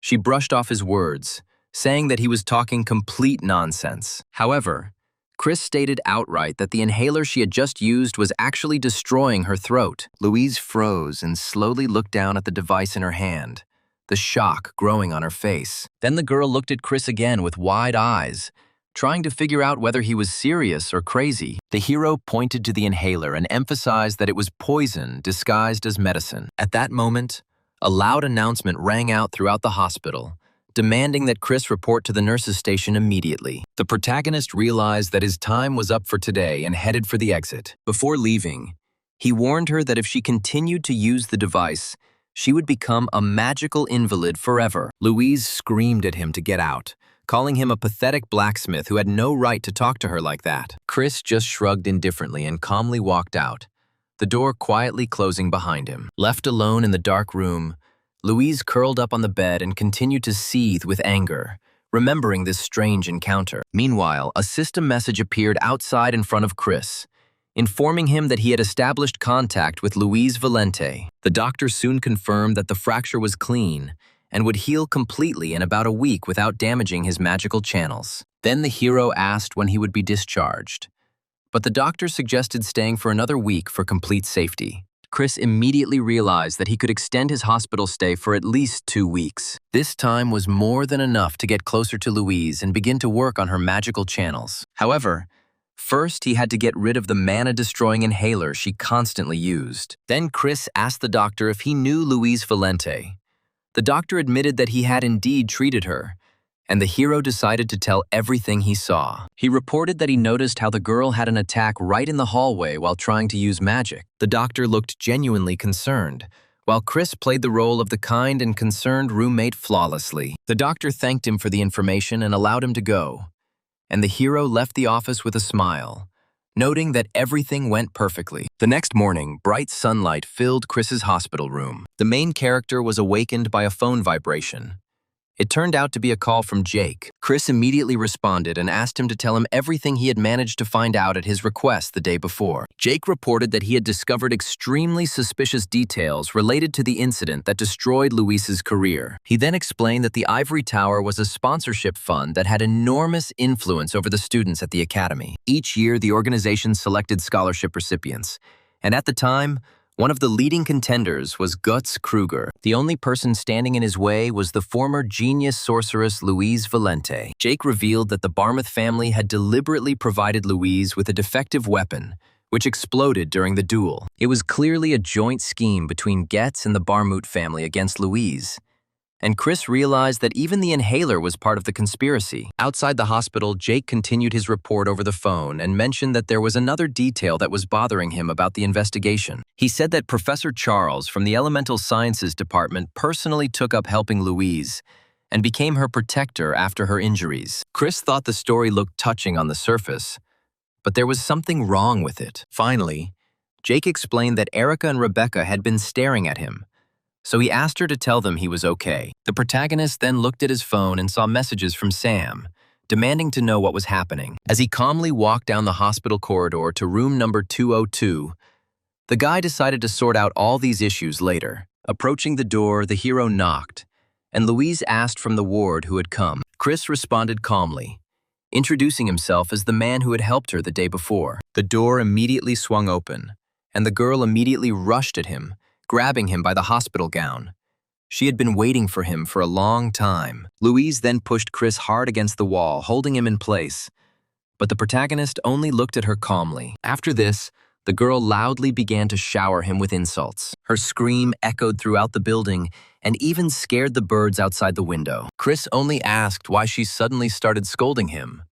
And Louise was angry because it was because of him that the doctor found out about her secret training. As a result, she was ordered to remain completely still for 2 weeks, which disrupted her entire rehabilitation. She had been working hard for the last 6 months to recover, but Chris's intervention ruined all her efforts. However, the hero immediately reminded her about the inhaler and asked if she had used it again after his warning. Then he suddenly stated that the mana burns she thought were incurable could actually be cured. The girl chuckled and asked if he understood what mana burns were, if even the strongest conquerors of the tower could not heal them. However, Louise stopped screaming, deciding to listen to what this blacksmith was going to say. Chris walked over to her locker, saying they had a lot to discuss if she really wanted to get better. He then took out an inhaler and asked who gave her this device.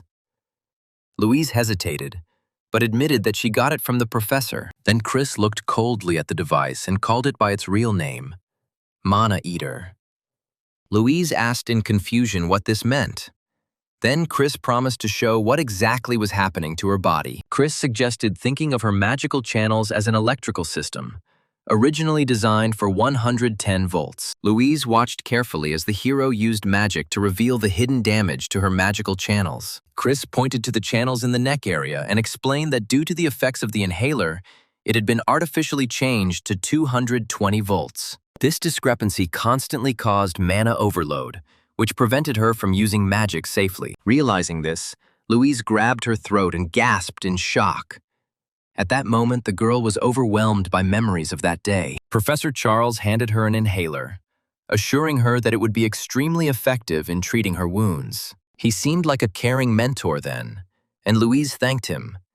She had no reason to suspect him. The professor placed his hand on her shoulder, hiding his true emotions behind a calm expression. He said that one day she would overcome the mana burns if she continued to use the medicine and did not lose faith in herself. The girl then only smiled gratefully, sincerely believing that it was he who helped her not to give up on her dream. Now she realized that the professor was just playing with her life for his own amusement. Louise was overcome with a new wave of rage and vowed to make the man who had betrayed her pay for everything he had taken from her. The hero only grinned and reminded her that he was only a blacksmith and could not miraculously heal her damaged magical channels. While he couldn't repair the damage directly, he was still able to alter it so that she could use magic again. Louise understood perfectly well that such a deal was not free. Chris then directly said that he wanted Louise to help him explore the 6 great demonic realms in the future. She was left with 2 options: trust him and change her destiny, or give up her future. Now the choice was hers. After a short silence, the girl smiled confidently. She extended her hand to him, warning him not to take back his words later. They then shook hands, officially becoming partners from that moment on. Chris pulled out the key tool for their first practice, a plastic bag filled to the brim with fresh cherries. Louise immediately became wary, thinking that instead of classes, they were going to force her to participate in some strange show. However, the hero immediately got down to business and asked what type of mana was causing the most damage to her magical channels. He then explained that the real danger was the purified mana that was passing through her damaged body. Then the question arose of how to use magic without. But Chris explained that mana needed to be purified right on the tip of the tongue. The girl couldn't believe that someone was seriously suggesting using a body part that had almost no magical channels. However, Chris pointed to her and stated that she was the only person in the world capable of mastering this method. In her past life, Louise earned the fearsome nickname Wild Dog, precisely because she mastered this insane technique. Despite all her doubts, the girl still decided to try and asked where to start. Then Chris threw a cherry into his mouth and explained that first they had to strengthen the magical channels in his mouth. Then he showed the result. A perfectly knotted stalk lay on the tip of his tongue. Chris explained that at first she was able to use her teeth to help, as using only her tongue was difficult for a beginner. Gradually, the girl began to seriously think that she had met not a genius at all, but a real madman. Soon, the hospital was filled with her frustrated cries as she tried unsuccessfully to perform the exercise. The training forced her to scream at the top of her voice, putting all her emotions and mana into it. She then had to repeat complex tongue twisters while maintaining a steady flow of mana. Furthermore, Chris forced her to speak with a stick in her mouth, making it almost impossible to maintain clear pronunciation. Exactly 1 week later, Louise finally completed the task and proudly showed off the cutting, tied in a neat knot. Chris was impressed. She mastered the exercise in just 7 days, but the girl herself pretended as if nothing special had happened. And suddenly it dawned on her that for a whole week, all she had done was scream and eat cherries. Louise realized that her only achievement was pronunciation, and she did not understand what all this had to do with magic. However, after a moment, the girl calmed down, apologized for her outburst, and asked what they would do next. Chris replied that now it was time to move on to real training, purifying mana for verbal magic. Louise asked in surprise what he had said, and the hero offered to first show how everything worked. He then explained that verbal magic required only 2 things. They needed a little mana as a base, and a very strong will capable of making their wishes come true. The girl listened carefully and learned that the more clearly she imagined the spell in her mind, the more powerful it became. After this, Chris said just one word, and a glowing blue sphere of energy appeared in the middle of the room. He then advised her to start with a simple shape that would be easiest to create during training. With another word, the hero transformed the mana into an element, and it sparkled brightly with magical energy. He then decided to focus on increasing the speed and penetration power of the spell. The hero concentrated and shouted the word acceleration loudly, and the next moment a powerful stream of mana burst out of the sphere. The force was so great that the shockwave rolled throughout the room, forcing both Chris and Louise to cover themselves with their hands. Then, right in the center of the hospital wing, a dispersion spell exploded with a deafening roar. The explosion was so powerful that it completely blew out the window and made a huge hole in the wall. Chris immediately began apologizing to the staff, waving his arms and promising to pay in full for the broken window. Meanwhile, Louise stared ahead in complete shock. Her fingers trembled slightly after she felt such power through herself. The girl finally realized that she had succeeded. Chris watched her calmly and mentally noted that Louise had perfectly replicated his image after seeing him only once. To eliminate the consequences of the explosion, the hero used a restoration spell. Chris then explained that magic depended on the power of imagination and could even violate the normal laws of the world. Louise carefully touched her throat, confirming that using the skill had indeed not caused her any pain. Then the girl quietly said that she really didn't feel any pain at all, while touching the bandages on her neck. At that moment, her face lit up with joy for the first time in a long time. She was finally able to use magic again the way she used to. Chris said she could have cried if she wanted to, but she quickly pulled herself together. She declared that she would not shed a single tear until she personally dealt with all those who were guilty of her injury. Seeing her determination, Chris knew it was time to move on to the next stage of training. Louise looked at him curiously, trying to understand what could follow such a huge breakthrough. Meanwhile, the hero posted a new entry on the Academy's board titled, "Overcoming Trauma." After this, the action moved to the Ivory Tower Arena, where the continuous ringing of weapons echoed throughout the entire training ground. Several cadets fought desperately, wondering why their opponent was so strong. Their opponent was a creepy skeletal warrior in a black robe, surrounded by ghostly blue mana. He threw one of the cadets far back with one blow, while Getz watched what was happening from the balcony. He just smirked contemptuously, calling all the first years useless losers. The guy then looked boredly at his phone,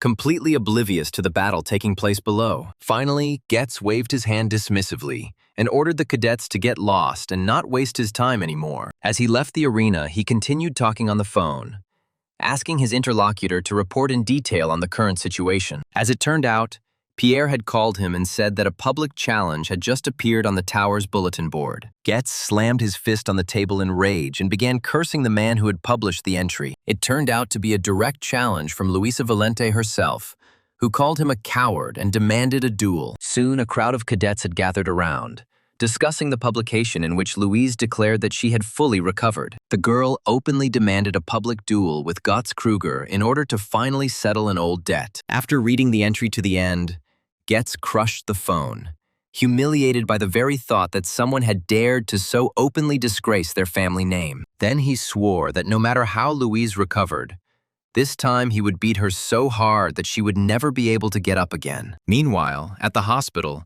Louise looked at Chris with disbelief and asked if he had gone crazy. However, the hero responded by stating that it was not he who had threatened to kill anyone. The girl said that it was very stupid, because her spell magic was barely at the level of a beginner. Louise even began to suspect that Chris was a spy sent by Pierre, but he said that he did not do it on a whim. In magic, one's own will is more important than precise calculations. But because of that incident, the girl is now simply afraid to use it. Chris said that this duel was vital for her to overcome the trauma, and even if she was scared, she had to trust him. Louise then looked down at her lunch tray, worried that the pressure would only make her injury worse. However, Chris put his hand on her shoulder and asked her to stop talking nonsense and to focus on the plan. He leaned towards her and declared that after all her training, she had no chance of losing to a man like Getz. A huge, glowing blue gemstone immediately appeared in front of them. It turned out to be a sea-colored stone. Louise just blinked in confusion, not taking her eyes off the floating stone and trying to understand what exactly Chris was doing now. Then the girl sighed with relief, looked at him, and asked what the next stage of her training would be. Chris looked out the window and announced that it was time for the exam. After this, Chris clarified that the exam would be oral, and then put a glove on his hand. These words took Louise completely by surprise. She clearly did not expect such a turn of events. Meanwhile, on the academy grounds, students were discussing the accident that caused Luisa Valente to lose her scholarship. One of them suggested that the Barmouth family had colluded with the Kruger family. Otherwise, Louise would certainly have become the top student. Getz watched them from the balcony, looked down with contempt, and muttered quietly that they were pathetic fools. At the same time, another person was scolding him, showering him with insults for causing such a loud public scandal.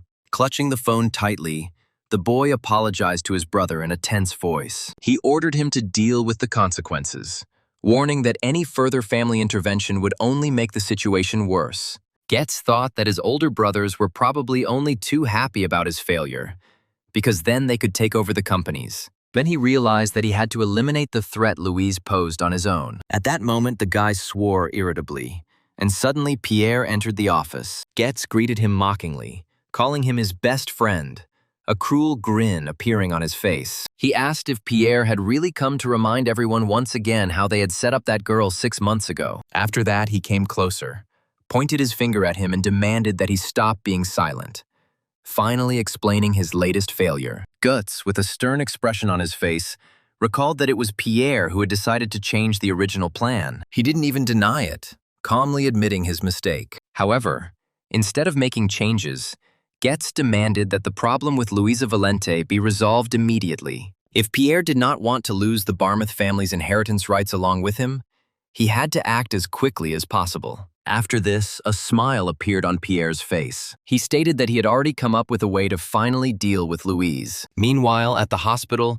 Chris concentrated on his work, carefully examining the bright blue stone. The hero noticed that the material had changed and was now adapting to him, shining brightly from within. Chris then carefully stretched the viscous blue substance between his fingers and noted that the material became much more pliable for forging. At that moment, Louise noticed that the cast on Chris's arm had finally been removed. Looking at the stone in his palm in surprise, the girl asked if it was the very special material he was preparing. Chris told her to sit down and begin filling the stone with her mana, continuing until its color stopped changing. The protagonist calmly watched the process, and Louise noted that everything turned out to be much easier than she expected. Chris remembered that before he had to constantly correct mistakes, whereas now the materials themselves seemed to help him. By concentrating his mana, he evenly stretched the metal into a perfectly thin square across the entire working surface. Then the hero began the most delicate work,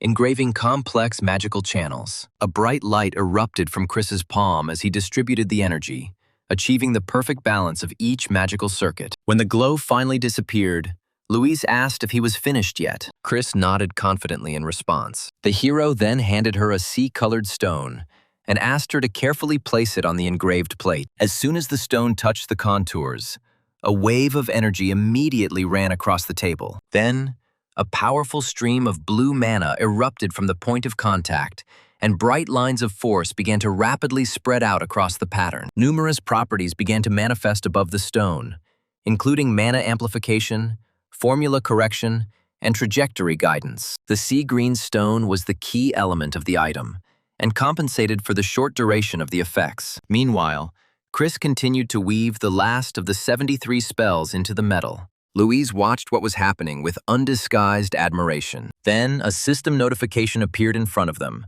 stating that the creation was successful and the Varger's equipment was complete. Varger was a rare, high-quality piece of equipment created to enhance the wearer's willpower through their mana. The girl then enthusiastically took the choker and asked if she could try using it right away. Meanwhile, a doctor walked calmly down the hospital corridor, unaware that a magical experiment was taking place in the next room. Suddenly, a shockwave threw the doctor back and roared down the corridor, smashing everything in its path. The stunned doctor looked inside and saw overturned furniture and Chris and Louise standing in the middle of the smoke. The girl only smiled awkwardly, while the hero irritably reminded her that he had asked her to use only a little bit of force. A week later, a large crowd of students gathered at the Akalram Martial Arts Hall, discussing whether Louise would appear at the fight. Meanwhile, Chris thought that if everything turned out to be a disappointment, he would just go out to eat. Then the hero remembered how Louise had nervously asked him not to come, and decided that it was still worth finding her before the fight and supporting her a little. As the boy walked through the busy hall, his keen hearing picked up a strange, high-pitched sound that no one else seemed to notice. The hero soon realized that on the 3rd floor he was becoming increasingly distinct.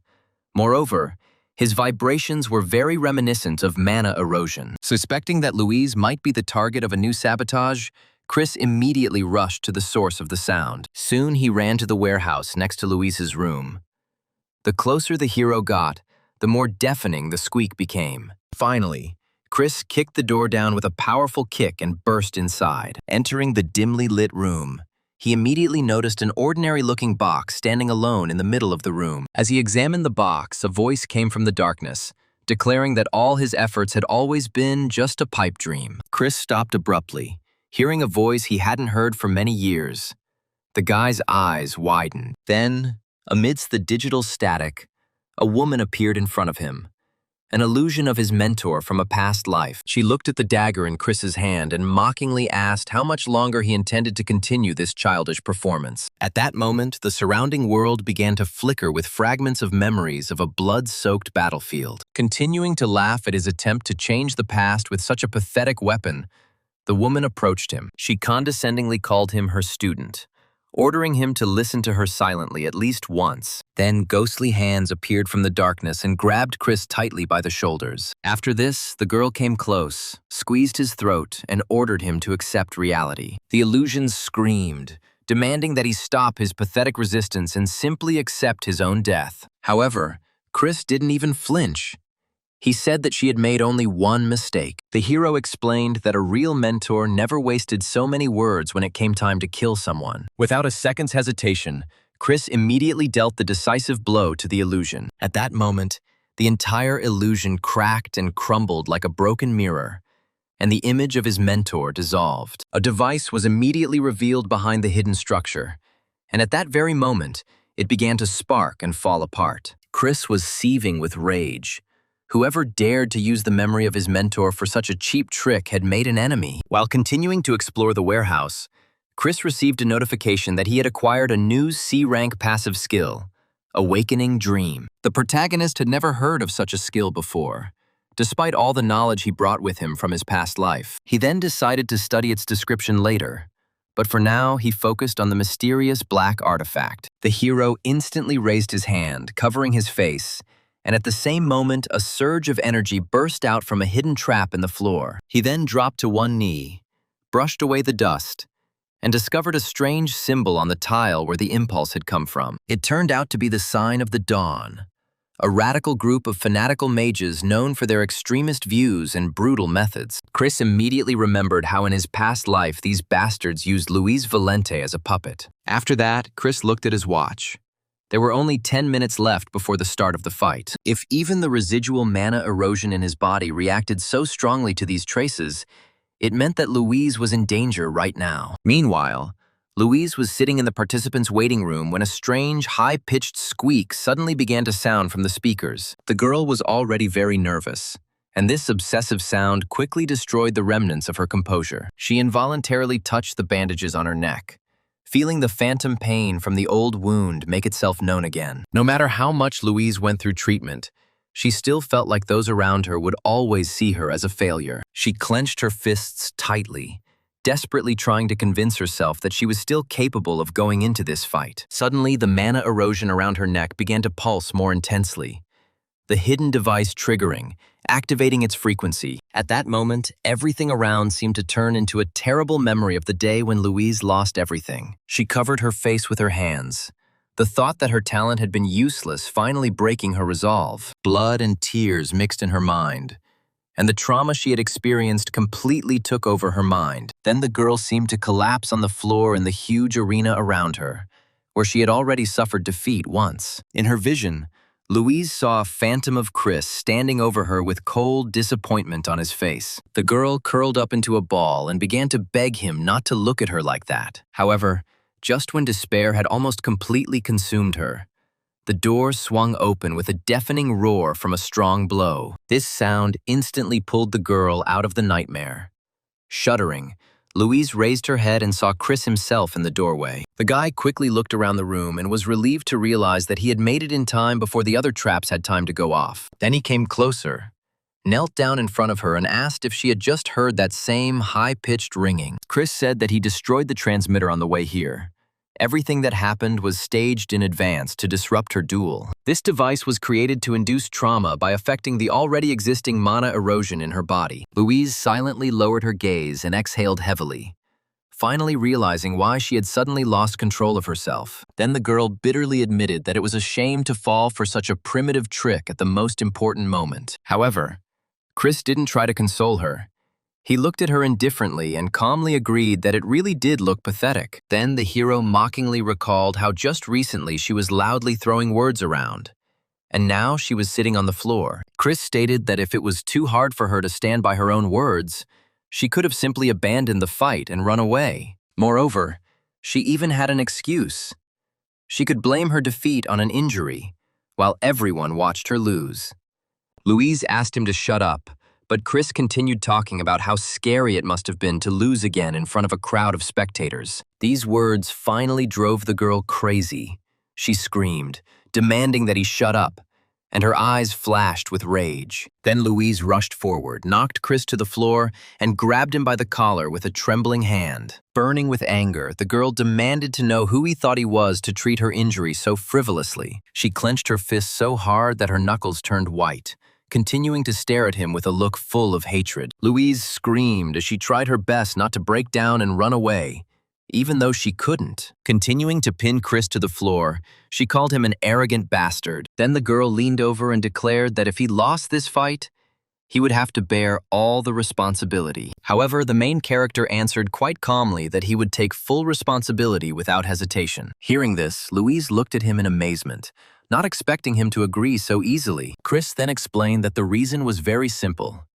He no longer entered into battles that were already lost. Then the hero said that only two things were required of her.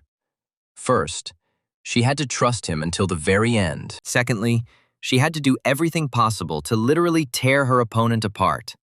And after that, the action moved to the arena. Getz was already standing there, clutching his dark staff, and mockingly stated that Louise was trying to protect her pathetic pride. Many immediately recognized Getz's heroic equipment and were surprised that even one such skeleton was worth a fortune. Getz himself only laughed, looking at Louise opposite him, confident that the outcome of the battle had already been decided. Louise thought that both her scar and the enemy himself now seemed much more pitiful than she remembered. The girl then stated that she had been waiting for this moment for 6 months, and a huge aura immediately began to swirl around her. Getz's mouth dropped open in shock.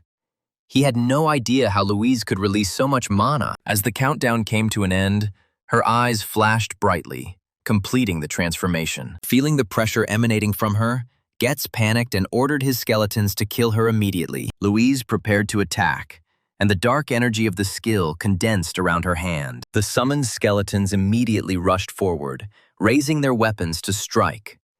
But the girl stopped them by placing shackles around their necks. In response, Louise activated the skill Deadly Bite and delivered a blow filled with concentrated mana. In one fluid movement, Louise tore through the creatures, instantly shattering the precious skeletons into countless bone fragments. The remains of Getz's summoned creatures were scattered throughout the arena. Getz stared at the ruins in shock, unable to believe that his heroic equipment had been destroyed so easily. He then tried to pour more mana into his staff, hoping to restore the skeletons and get them back into the fight. However, Louise was already right in front of him, her speed taking the guy by surprise as the girl instantly closed the distance. The next moment, a crushing blow struck his protective barrier, causing the entire arena to shake. Getz instinctively grabbed his neck, realizing that without the arena's defenses, his head would have been blown off long ago. Realizing that his life was now at stake, Getz focused all his remaining mana on strengthening the protective barrier. Louise just looked at him coldly and calmly noted that the protection looked quite strong. Filled with horror, the boy quickly raised his hand, trying to surrender before she could attack again. However, the girl no longer listened to him. She handcuffed his hand, using the same skill with which she stopped his skeletons. The air around them crackled with energy as Louise prepared to destroy the enemy's last line of defense. She then put all her determination into the next blow. And then the girl activated the skill Bite of Vengeance. The crushing attack instantly broke through the barrier and fell straight on Goats. The blow passed through his body, destroying the magical channels one by one. The boy tried to stay on his feet, but his legs immediately gave way as the destruction inside his core became irreversible. The next moment, Getz collapsed onto the arena, his staff rolling away until he himself lost consciousness completely. An announcement immediately sounded over the stadium that Luisa Valente had won the fight. After these words, a heavy silence hung over the arena. All the spectators silently watched her unconditional victory. Louise looked calmly at the defeated offender. The girl warned everyone who dared to cross her path to be prepared to find themselves in the same situation. We then moved to the building of the Academy's medical center, where Guts Kruger lay unconscious. 38 of his magic channels were completely destroyed, making it impossible for him to use magic ever again. Michael noted that complaints from the UD group and the Dawn organization were becoming increasingly serious. In response, Pierre bowed his head slightly and briefly apologized for his subordinate's failure. Michael looked at him and assumed that since the situation had gotten to this point, he must already have a plan for what to do next. Pierre then outlined to him his plan to deal with Louise Valente after she entered the ivory tower. He also suggested using the upcoming monster clearing practice as a convenient opportunity to personally eliminate Chris. Michael agreed to provide support, but only on the condition that their faction would not be at the center of another scandal. Then his voice became much colder. The man warned that in the event of another failure,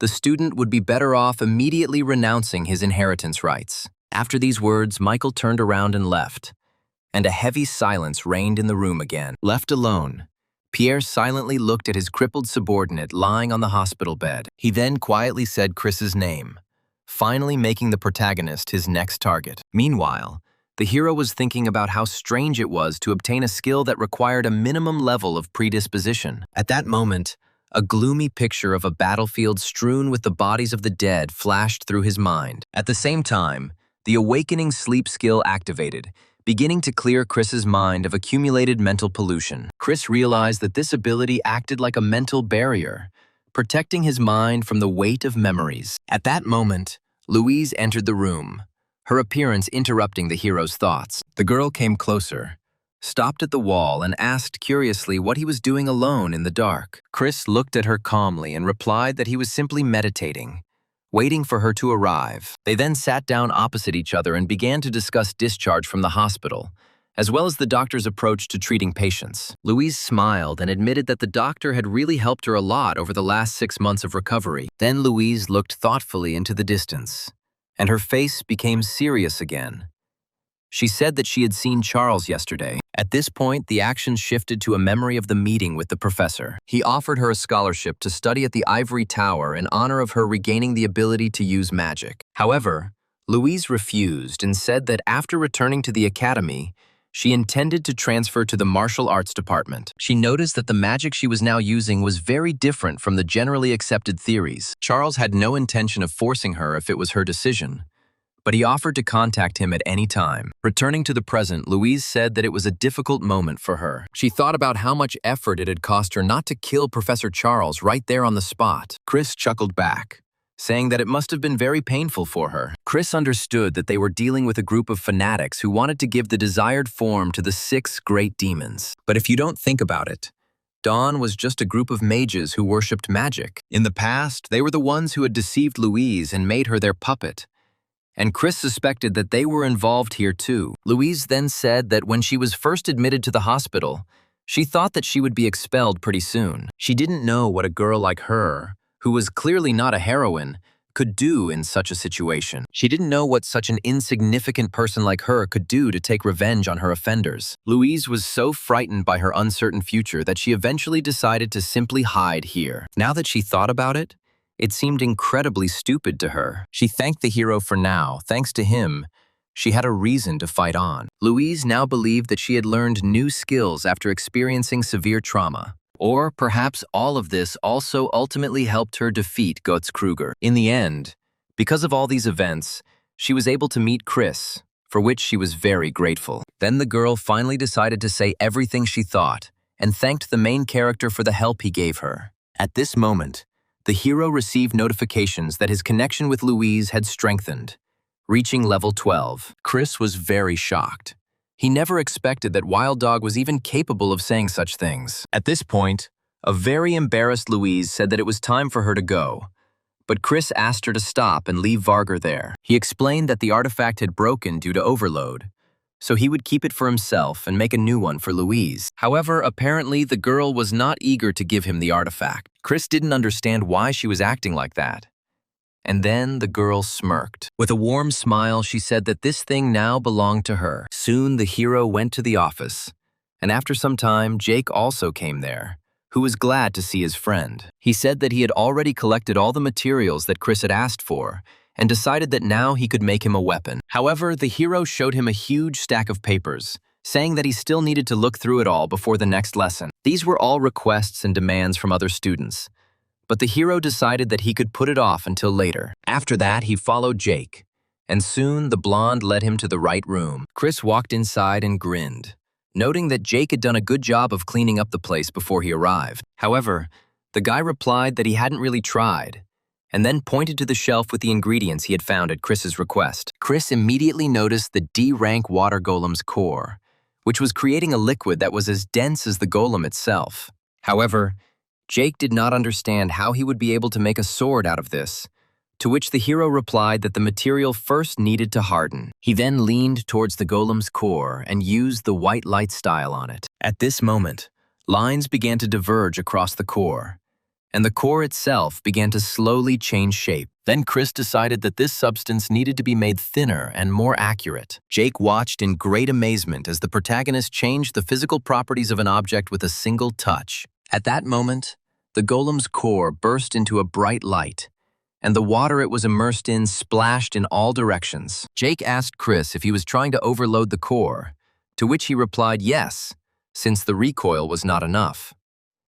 However, Jake said that in this case it would be better to use a high-grade core because it could simply explode. But Chris asked him to just watch, after which he began to apply various spells to the core. He simultaneously applied the skills of assimilation, perception enhancement, synchronization, and hydro-unification to it. After this, the hero turned to Jake and asked him to extend his right hand. As soon as the blonde did this, Chris made a small cut on his index finger and dripped a few drops of his blood onto the core. Blood immediately began to swirl around the core, which surprised Jake greatly. He couldn't understand what this strange sensation was. He felt as if he were looking at a part of his own body. Chris then asked him to add blood to the mana fluid every day for the next week until the core absorbed it. Hearing this, Jake asked the protagonist why this process was necessary at all. He explained that it was just a trick. His extraordinary grip strength and the compression phenomenon caused by mana were difficult to control. So instead of controlling it, they used the flow of mana to channel it into the skill. Using Jake's blood, they made it the heart of the weapon, so the skill would mistake the weapon for a part of his body. Now Jake finally understood everything, and then the hero asked if he had any more questions. He said that since this was a completely new method that had not existed before, he was somewhat skeptical about it. However, since it was Chris who suggested it, Jake was willing to trust him, and even dreamed of seeing what would come of it. He also remembered that he needed to keep dripping his blood onto the core until it absorbed it. Now that Chris realized that his friend had figured it all out, he finally decided to go to class. Soon after, he found himself in the main hall of the academy. Since the subject itself is quite specific, Chris thought that the lesson on the origin of weapons would be quite unique. However, he did not expect that this subject would cause such great despair and misunderstanding among the students. At that moment, a man came up to Chris from behind and greeted him. This man turned out to be Charles. He had heard that Chris had recently been injured, but now apparently he was already better.